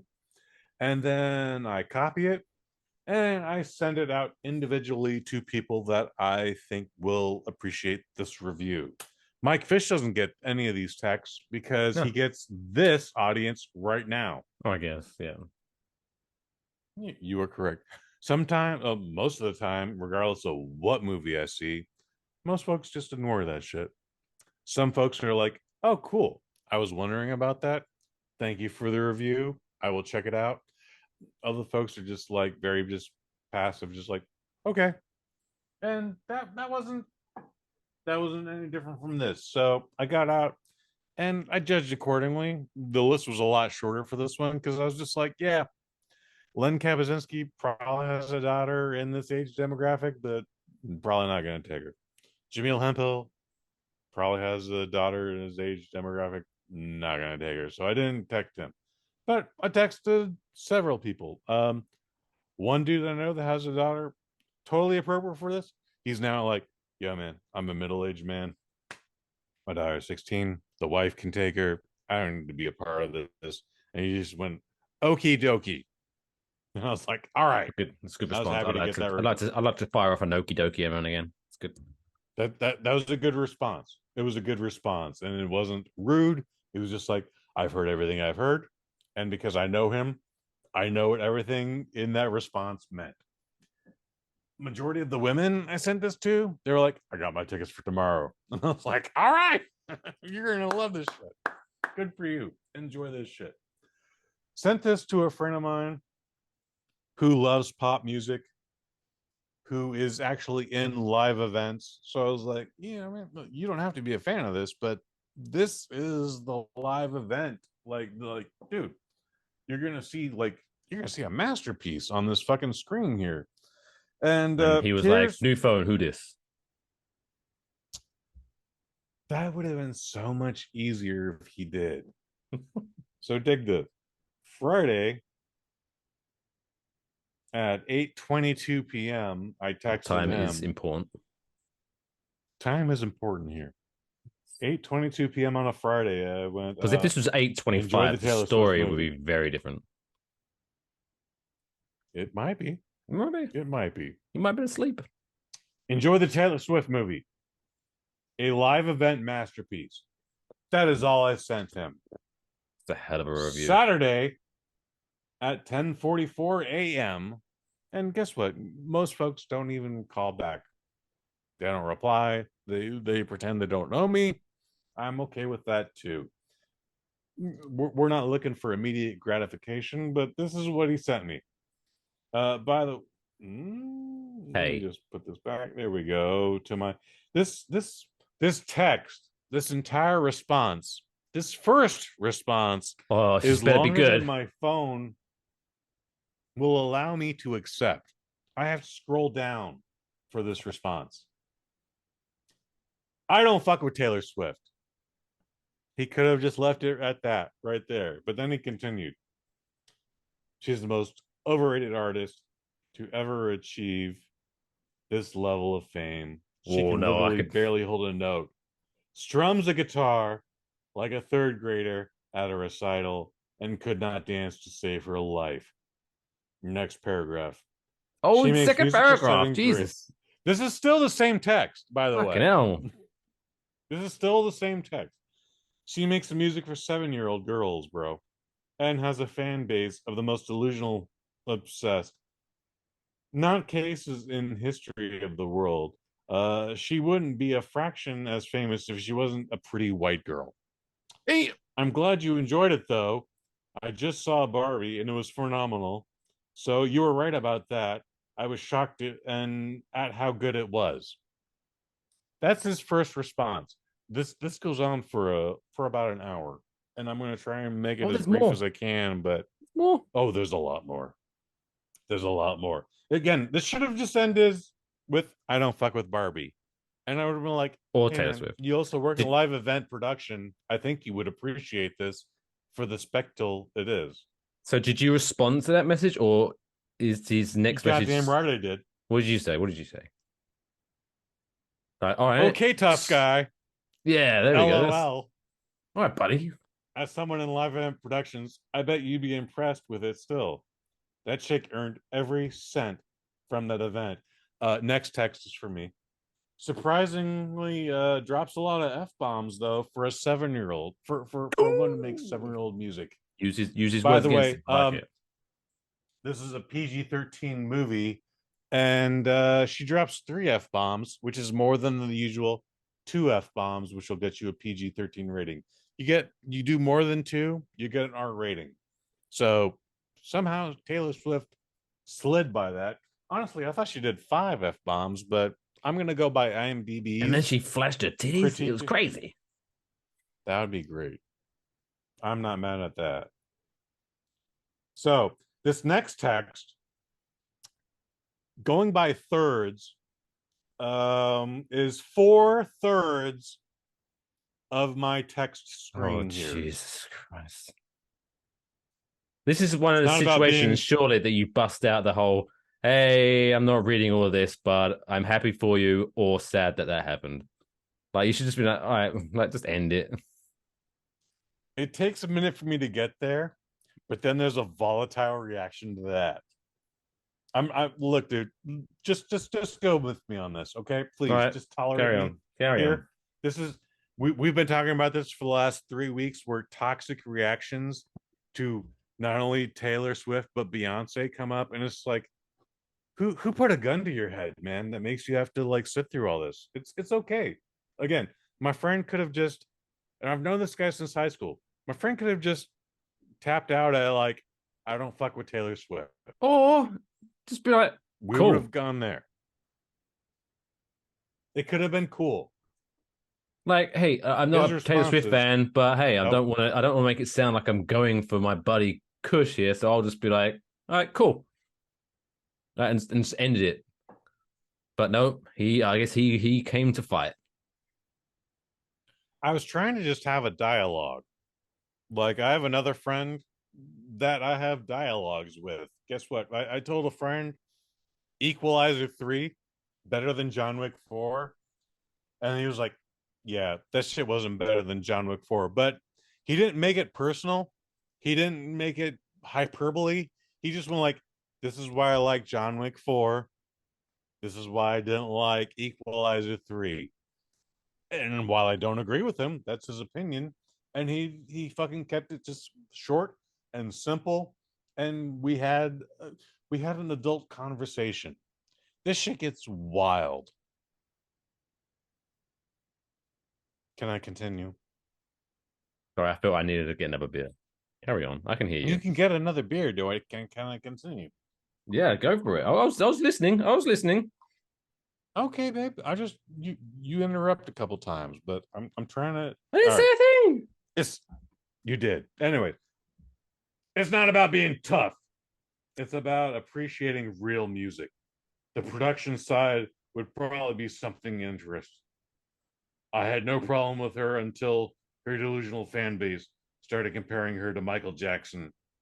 And then the world just started throwing Grammy Awards at her for the most mediocre music you've ever heard. Whoa, started throwing Grammy Awards at her. We are still in the text. What a You know, the Whitney Houstons and the Celine Dions and the Mariah Careys of the world had to do to get to Grammys. It's a shit joke. And she's just a money-making machine for corporations. Her tour made $1 billion, and she was purposefully pricing out low-income people, i.e., minorities. Read up. $450 for a seat with no view of the stage or a screen. I'm cool.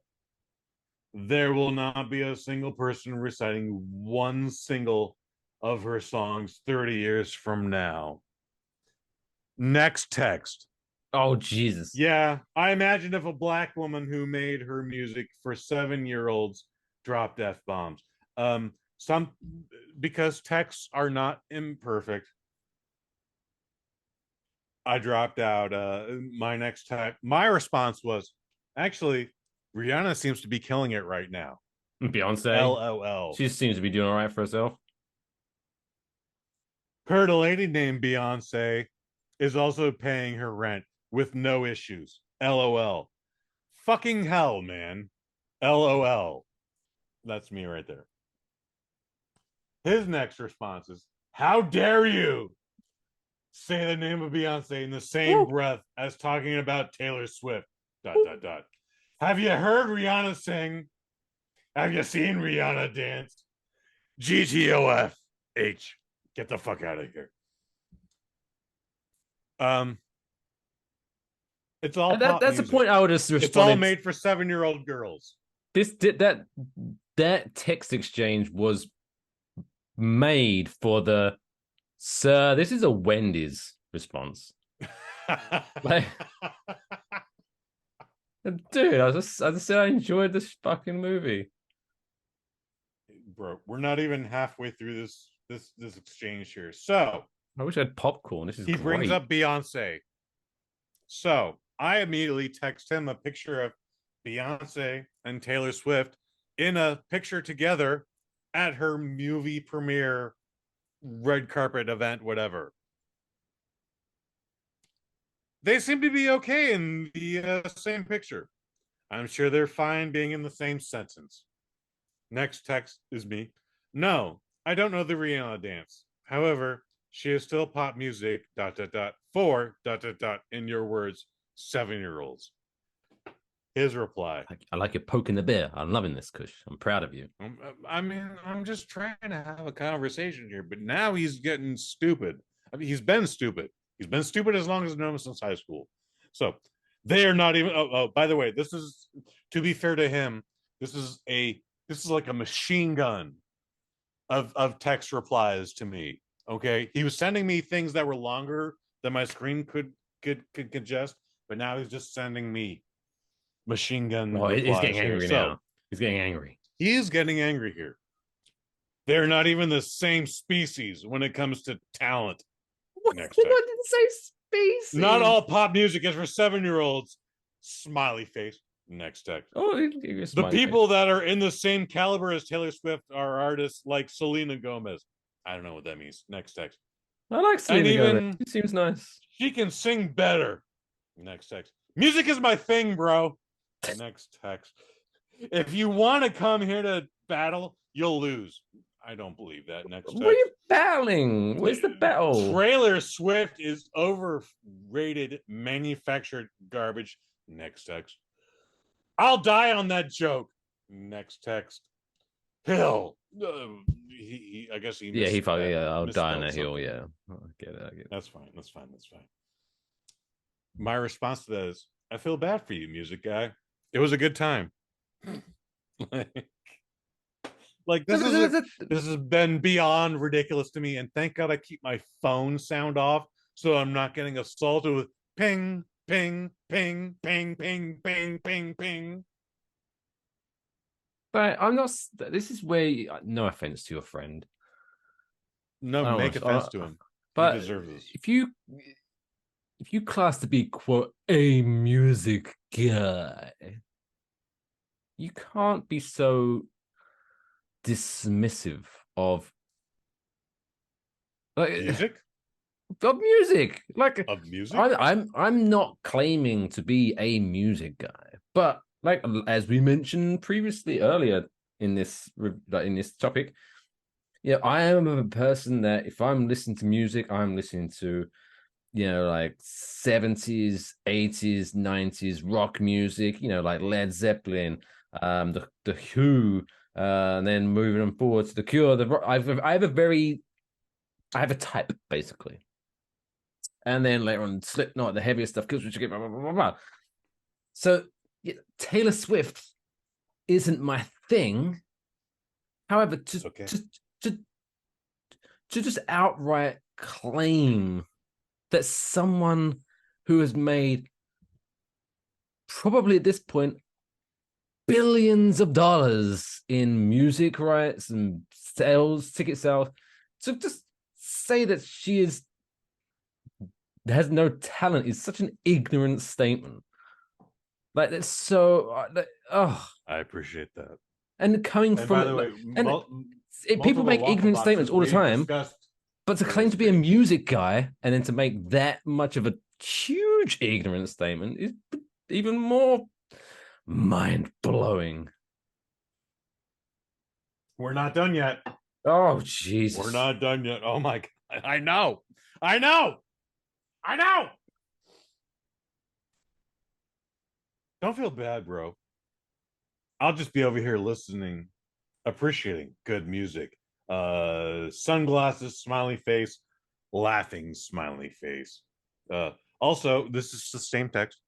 Also, you're one of my oldest friends, and your opinion on TS, Taylor Swift, does not affect the way I view or care about you at all. Thank you. Oh, thank you. Oh, thank you. Oh, how gracious of you.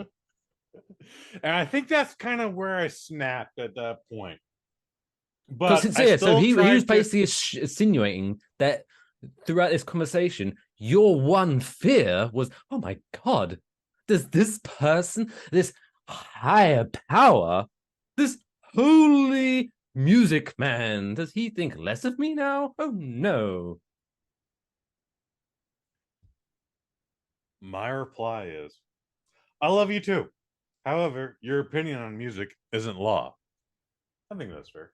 I want to know what he thinks good music is, though. Now, no, I do, and you and I can get on that later. However, his next reply takes up my entire cell phone screen. The entire cell phone. It's one text. The entire cell phone screen. So, Mike, just bear with me. Bear with me, Syrup Squad. This shit is hilarious and infuriating all at the same time here. No one said I was law. Music is an art form and can be up to interpretation, excuse me.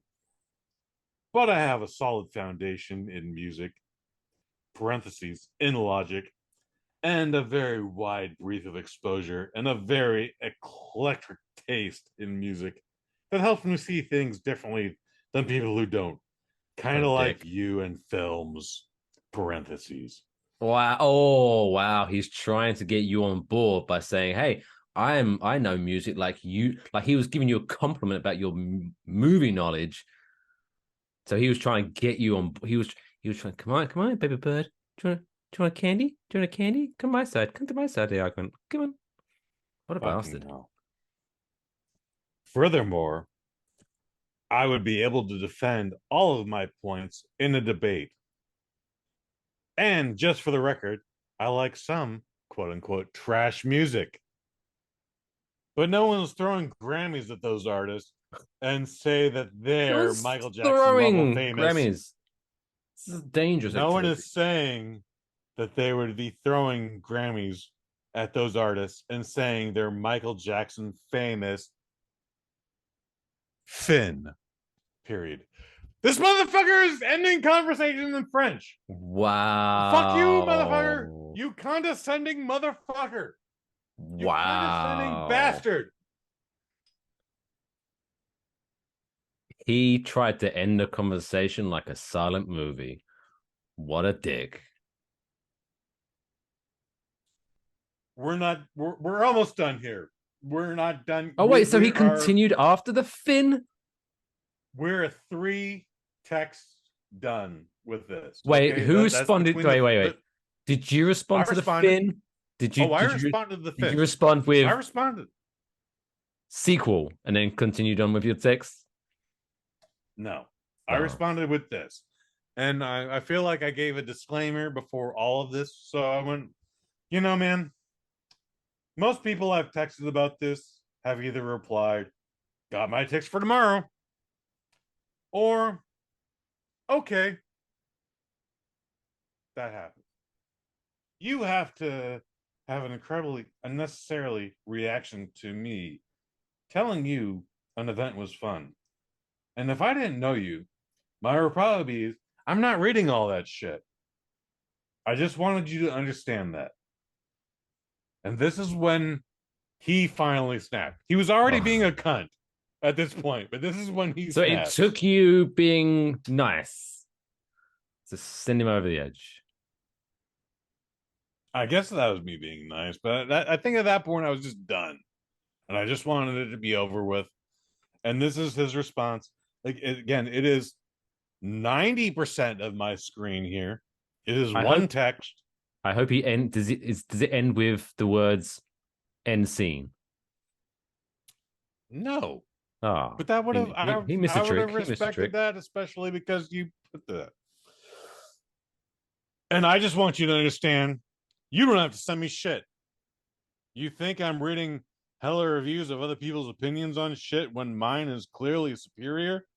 Whatever that leaning emoji that's crying. All right. If you don't want any responses from me, please stop sending me opinions. But don't complain about voice memos. That's a whole different thing. Don't complain about voice memos and don't complain about long texts. You're an adult who can read. You should have taken 10 seconds to read. And if you ain't got that kind of time to read my text, please stop sending text to me. My response was, he's now copy that. insulting your reading skills. This is fantastic. My response was, copy You that. read slow, bro. Oh. Yeah. So I would send this guy the same text I sent everyone else that you're not getting. I'm sorry. And he would try and send me voice texts. Voice texts are when like your boss is driving and he doesn't have time to talk and he just needs to send one specific set of instructions and that's it. But this dude would send it to me to the point where like, motherfucker, why aren't we just talking on the phone? I was texting you for a reason because I don't like talking, but if you want to talk, let's talk. So at one point in time, I was like, please stop sending me voice text. That shit is stupid. Maybe that was rude. Maybe it was the way I worded it. I don't know. But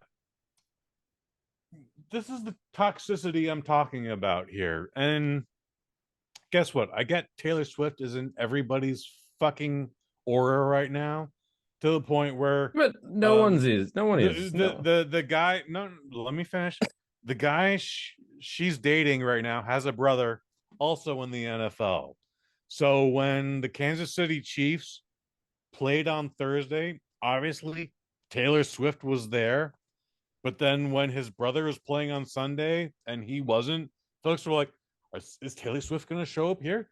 Variety reported on that no, she was not there. That's when shit gets way out of line. All right. And it's to the point like, yo, you're playing this way out of line here, folks. Just let people enjoy their lives. Don't let it all be a promotion. I know she was at Saturday Night Live. I understand that guy was at Saturday Night Live also. That dude's super funny. I saw a commercial of his, made me chuckle heartily. Did you see the credit card commercial he did? Yeah, where he bumps chest with someone and ow. And then he's like, oh my god. Yeah. It's that very shit funny. is hilarious. It's very funny. He's got comedic chops. I don't know if someone told him to do that or if that was his choice. You can't teach that. You can't teach that. You can't teach good comedic timing. I'm going to take you at your word of that, Mike Fish. That dude is fucking funny. He's got a future outside of football.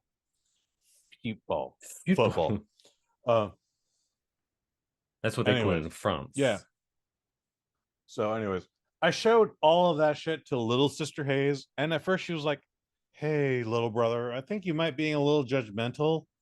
And then I started sending more screenshots. Wait, you were the one? Like, yeah, I was going to say. Yeah, I started sending more screenshots into her. And she's like, oh, this guy's way mentally unjust. Was he on drugs or drunk when you were talking to him? And I was like, I don't know. It was 10 in the morning on a Saturday, so I hope not. But not out of the realm of possibilities. Yeah. So, yeah, this is a dude I've known forever.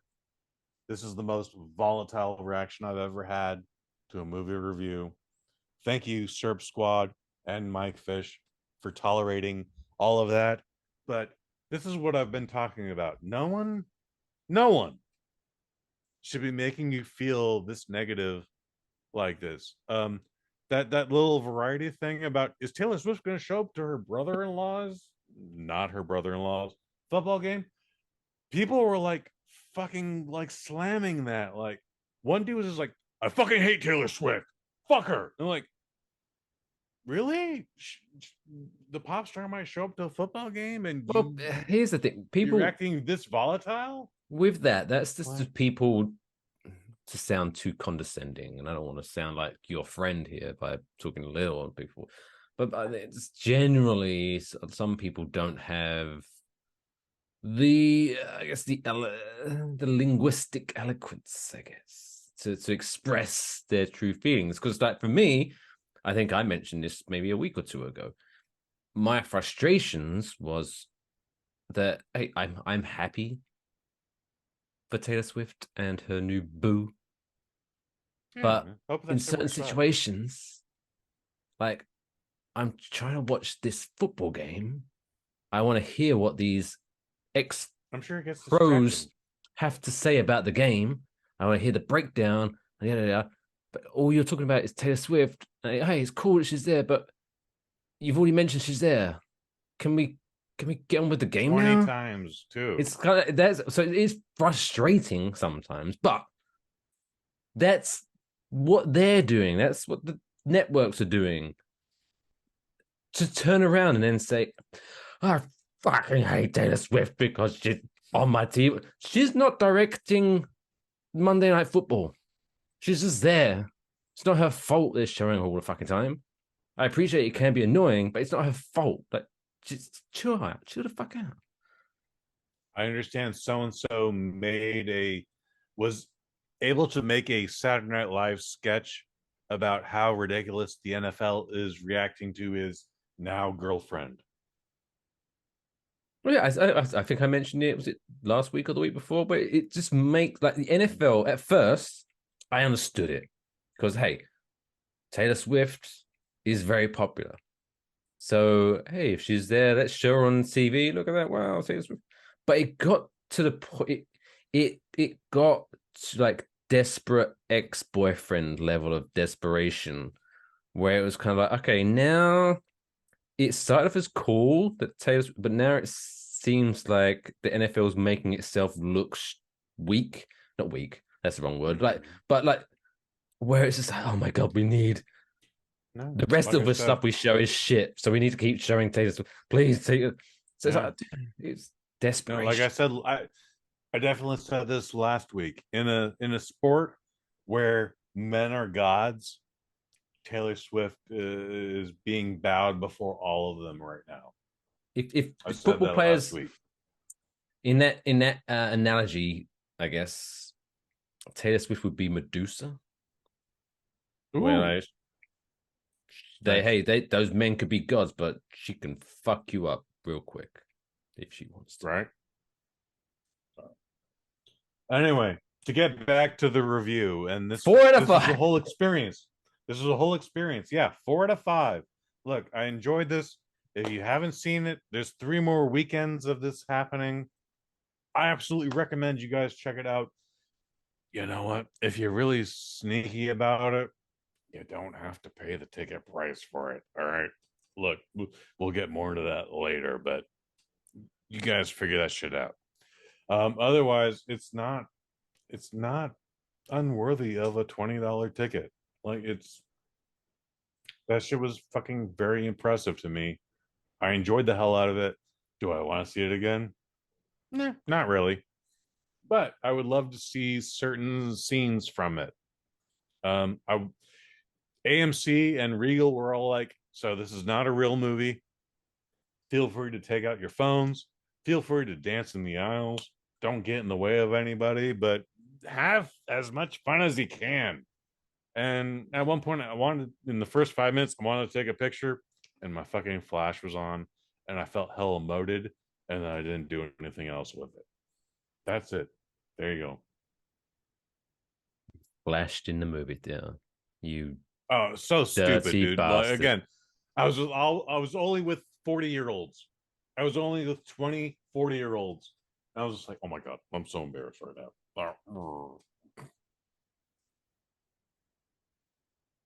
Well, when I upload this, and obviously I'm going to do what I usually do and edit out just the movie review section, you should totally text the link to your buddy. That would be hilarious. Yeah, I've been having issues with this dude for the last 25 years. I've tried to put him on the right path. This could be a fun social experiment. So without having named his name, he's an alcoholic and a cokehead, and I don't have time for it. Well, what if, just for funsies, right? Because again, I imagine just because, hey, this is the started off as the review for Taylor Swift Eras Tour movie. You know, I'm going to assume we are at some point, maybe not this far. We're already an hour into this movie review. Maybe the Swifties haven't lasted this long, but maybe they have. They're a dedicated bunch, and I appreciate you for that. But you know, I imagine there's gonna be quite a few people who are watching us, these two faces, for the first time, and you know they've had to sit through this. Let's reward them by maybe flashing up your friend's phone number on the screen. I'm just saying that'd be funny. That'd be funny. No, okay, no, fair enough. Okay, you don't like that idea. I'll take it back. I'll take it back. We're not gonna do that. Yeah, that might be illegal, but no, it's very illegal. It's 100% illegal. It might be a lot illegal, so let's not do that. No, we never mentioned my friend's name. I'm thankful for that. Little Sister Hayes went, definitely don't do that, and I was like, I was gonna give him an alias, and we still didn't do that. So, yeah, that shit was stupid, man. Again, no one has a gun pointed to your head making you see any of these movies. I bet he doesn't even see the Beyonce movie. It's yeah, this shit is retarded. I know we're not supposed to say that word anymore, but still. I'm just of the opinion. I just think like let's talk about saying a different genre maybe of art. I guess like I don't know what's I guess what's the first concert movie you ever saw? It doesn't even have to have been in a theater. For me, it was the Guns N' Roses tour of Paris. That shit was amazing. And it was just, guess what? It was just a live event recording. They didn't try to make it cinematic. They were just like, I guess I'm just at this live event. Now I have to follow Slash running around this goddamn fucking stage. Like that was it, you know? And I think I still have that on VHS. I recorded that. I think it cost me $40. There was the first one I always remember. It was Serious Hits ... live ! Which was a Phil Collins live show. Fascinating. Okay, I did not. And I remember Phil Collins, awesome, by the way. In my brain, in my memory, this happened, but I'm sure it didn't happen in real life. But very often, what would happen is probably on like a Sunday afternoon, my dad would put the VHS of his Phil Collins live show on, and then at some part through the show, he would fall asleep, and he'd always be asleep by the end of it. I just remember there's a really, because the staging of the show is kind of set up like a fairground carousel, like the you know what a carousel is. Sure. But then at the end of the song, I don't know if you're familiar with Phil. I'm sure how familiar you are with Phil Collins' songs, but there's familiar at the end where he's doing like take me home. I remember that. But then during this, all the backing musicians start fading away, and the whole thing kind of closes in until it's just him being like a cappella and shit. And it's a very amazingly produced show. I'm sure nothing on, because this was like in the late 80s, early 90s. I think this show came out. But that's the first one I saw, and it blew my mind. So that was your first televised concert, or your first movie concert? Well, it was released. Or was that your first concert? It was released on VHS. That's how I saw that. What was your first concert? My first concert. Yeah, and not just like we went to the club and the Pink Dandies played, whatever. It was a band named Atreyu. Okay. That sounds fun. And jeez, right now I'm gonna have to find because it was a double show. It's like two bands that were touring together, and Well, while you're looking that up, my doesn't first matter. concert was Paula Abdul on the Spellbound tour. Who? She had Wait, done sorry, her what? third album. Paula Abdul. You don't know Oh, that name? nice. I know about Paul Abdul. Okay. Cool. Yeah, she already done Stop Breaking My Heart, and anyway, she had like two albums out this, and then the Spellbound tour. Yeah, that was my first live concert. Pretty good. What band was that? It was a band named Still Remains. Still Remain. They did I remember they did a Okay. song. It's very methody. Very but yeah, it's fun show. Anyway, I don't know where because now we've gone way down a rabbit hole, but Taylor Swift. Way down the rabbit hole. But, Eras Tour. 4 out of 5. 4 out of 5. Check it It's out. gonna be available for the next 3 out of 4 weekends. Look, if you want to see it, you're not gonna have a hard time seeing it. Seriously, Unless I feel like unless you're a Swifties music will see this connoisseur, repeatedly. then you might be offended by it. You might be offended by it for sure. Because, by the way, that dude who I interacted with the entire time, and to be fair, this was 25 years ago. He was a youngling. All right, not a child. He was a youngling. He once upon a time came in and was like, "Yo, I just heard the most original song I've ever heard in my life. Still a very fresh life." Puff Daddy and the family had an album out, and he played me the song "Victory." And as I'm listening to this, I'm hearing the beat. The rap is whatever. The rap is a lot of bullshit. It's not anything, in fact. But the rap, when I finally get through with it, I was like, "Yo, man, that was the theme to Rocky." All right, that's Bill Conti's theme to Rocky. There's nothing original about this. And he went, "Motherfucker!" Like it. Look at Puff Daddy's "Victory." That shit is amazing. It's a great song. It's not original. Maybe the lyrics are fine, but whatever. But Puff Daddy in the late 90s was doing this whole thing where like I'm taking hits from the 70s and the 80s and I'm sampling them. Oh, he sampled. I remember he sampled Kashmir by Led Zeppelin. And that shit that wasn't a bad sample though. He did well with that. That was a pretty fucking good song. I would say he did Come well. With Me, I think. All of his samples. Come With Me. Movie review, full circle. I think that was from the Godzilla soundtrack. Yes. Oh, you were correct. Yeah, the big brain. Great goddamn song.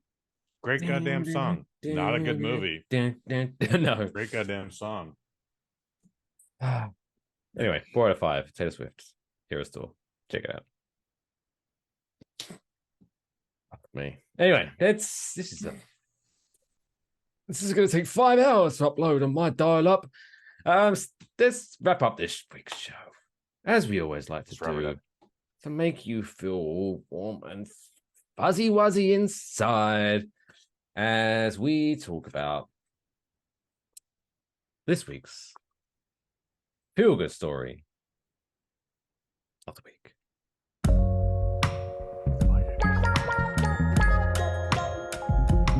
It's the coolest fucking story I've ever heard in my entire life. That's insane. Can I hear it again?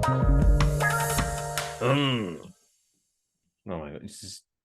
So again, I love how to sometimes let you know how the sausage is made. So whenever we switch segments on the show, I write a little timestamp down so I can edit it. Put the graphics up and make it all look nice.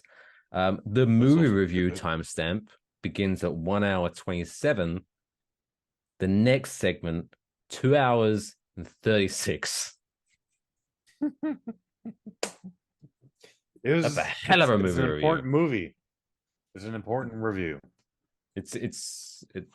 Yeah. Anyway, this week's feel good story. This is gonna blow people's mind. What, a feel good story from Philadelphia? I know. I couldn't believe it myself, but it happened. It depends actually how you feel. If you feel good about love, if you're a romantic person, you're gonna feel good about this story. So this is how we've all been there. So Eliza, Eliza Phillips, hailing from South Philadelphia. I don't know why they're starting a story like a boxing match. Hailing from South Philadelphia, standing 5'7", weighing 178 pounds, found herself in a crowd of fellow fans at Lincoln Financial Field, where an unexpected encounter unfolded. So she noticed a fan indulging in a slice of pizza and asked him for a bite. Now, I've shortened this article down a little bit, but just for the fact that she was in a crowd of Philadelphia fans at a baseball game and she requested a bite of someone's pizza, you may be shocked to find out that she was under the influence of alcohol. Oh, all right. Sure.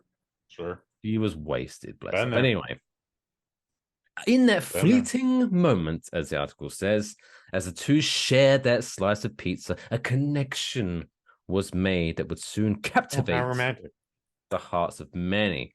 So, long story short, she wakes up hungover, remembering that she shared a slice of pizza with someone, but she has no idea what's going on because obviously she was too incoherent to exchange connection numbers and blah, blah, blah, blah, blah. So Eliza took to Facebook, posting a photo that displayed only a side profile of the mysterious and generous Eagles fan. So it was whatever. The post read, quote, "Shot in the dark here, but I've seen the internet work wonders before. Possibly missed connection here. I was drunk at the game yesterday, and this gentleman let me have a..." There's no gentleman at an Eagles game. This gentleman let me have a bite of his pizza. Would like to buy him one. And the power of social media began to work its magic, and the mystery man was finally identified as Aaron Jones of Phoenixville, Pennsylvania. Sounds like a dumb town name or whatever. Oddly specific. Phoenixville. Aaron's friend alerted him to the post, and he immediately reached out. One of his messages read, quote, "It's always been a dream of mine to meet my wife drunk, leaving a game." And they had their first sober day recently at a Phillies baseball game. I mean, I'm happy for them, but am I the only one thinking this isn't actually going to end well? If you meet someone at a baseball game whilst you're wasted, and the first sober message you get from them is basically a marriage proposal, that's a fucking huge red flag in my eyes. Not to mention that stadium pizza sucks. How low are this woman's standards for finding love? But sure, all the best, I guess. Yeah. I mean, that would go for any situation you're in. The first response is a marriage proposal. Yeah, red flag. But yeah, in this situation, no bueno.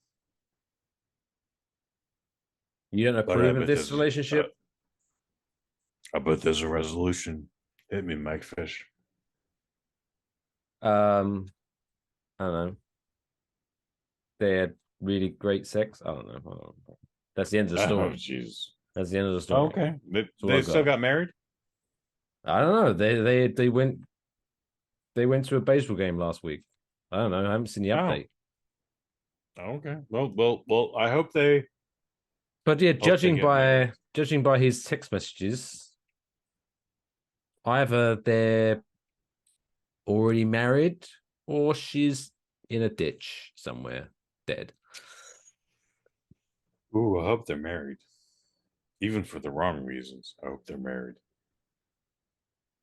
That's pretty creepy, though. And it's a feel-good story in that. Better than It's being feel good in ditch. that you know she reached out. You know, oh my god, it's going and social media did its thing, and now having a date, and the photo of them looks adorable. But yeah, that text message is weird. That's I don't know. Anyway, snuggles and feel-goods to them. I'm tired. Hugs and kisses, baby. Hugs and kisses, T's and P's. Hugs and kisses. Love you, Taylor Swift. Horrifying. That wraps up this week's Waffle Box. If you've made it through 2 hours and we made it 5 minutes. Oh my god, we got through it. This show. That's off to you. You're the real MVP. You're the real MVP. Kush. Word on the street is because you do other podcasts. You do another podcast, mainly called the Microdose. I heard. A little birdie told me that you had this super fucking interesting guest on last week's Microdose. Is that true? Well, last week we had Jesus Christ, who we have on last week? We had so-and-so on last week. It was pretty great. You should check it out. It'll be a lot of fun. This week, yeah, I think we might take a break this week. But next week, we got DVD box set herself, Madeline Costner, coming on. She's going to talk about her favorite spooky movies for the week of October. That's right. October's a whole week now. And yeah, that's about all I got right now. So yeah, next week, something. This week, maybe nothing. Last week, I don't remember. It was me. I was in the fucking Microdose last week. Oh, fuck. Well, that's embarrassing. Oh my god. Taylor Swift, save me. 4 out of 5.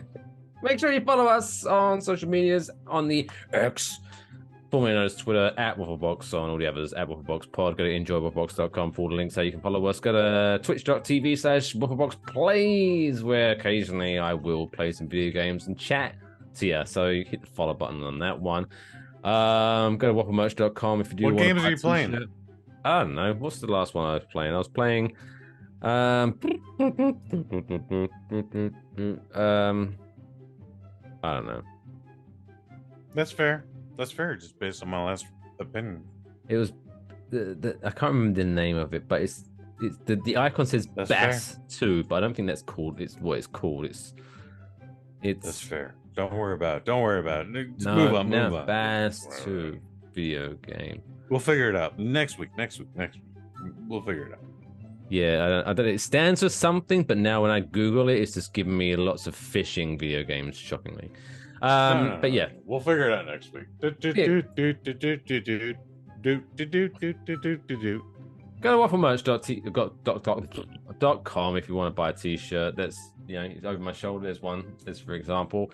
If you want to get early access to these shows and bonus episodes every now and again, $2 you become a member of the Zero Squad, and go to xwaffle.com and sign up. But it's a good night from me. It's a good night from him. Layton, say good night. Good night, everyone. Whatever you do for the rest of this week, just ask yourself, what would Yanny Mac do with his rock-hard chestnuts? What a man. See you all next week. And until then, take care of yourselves. And each other. That's all, folks.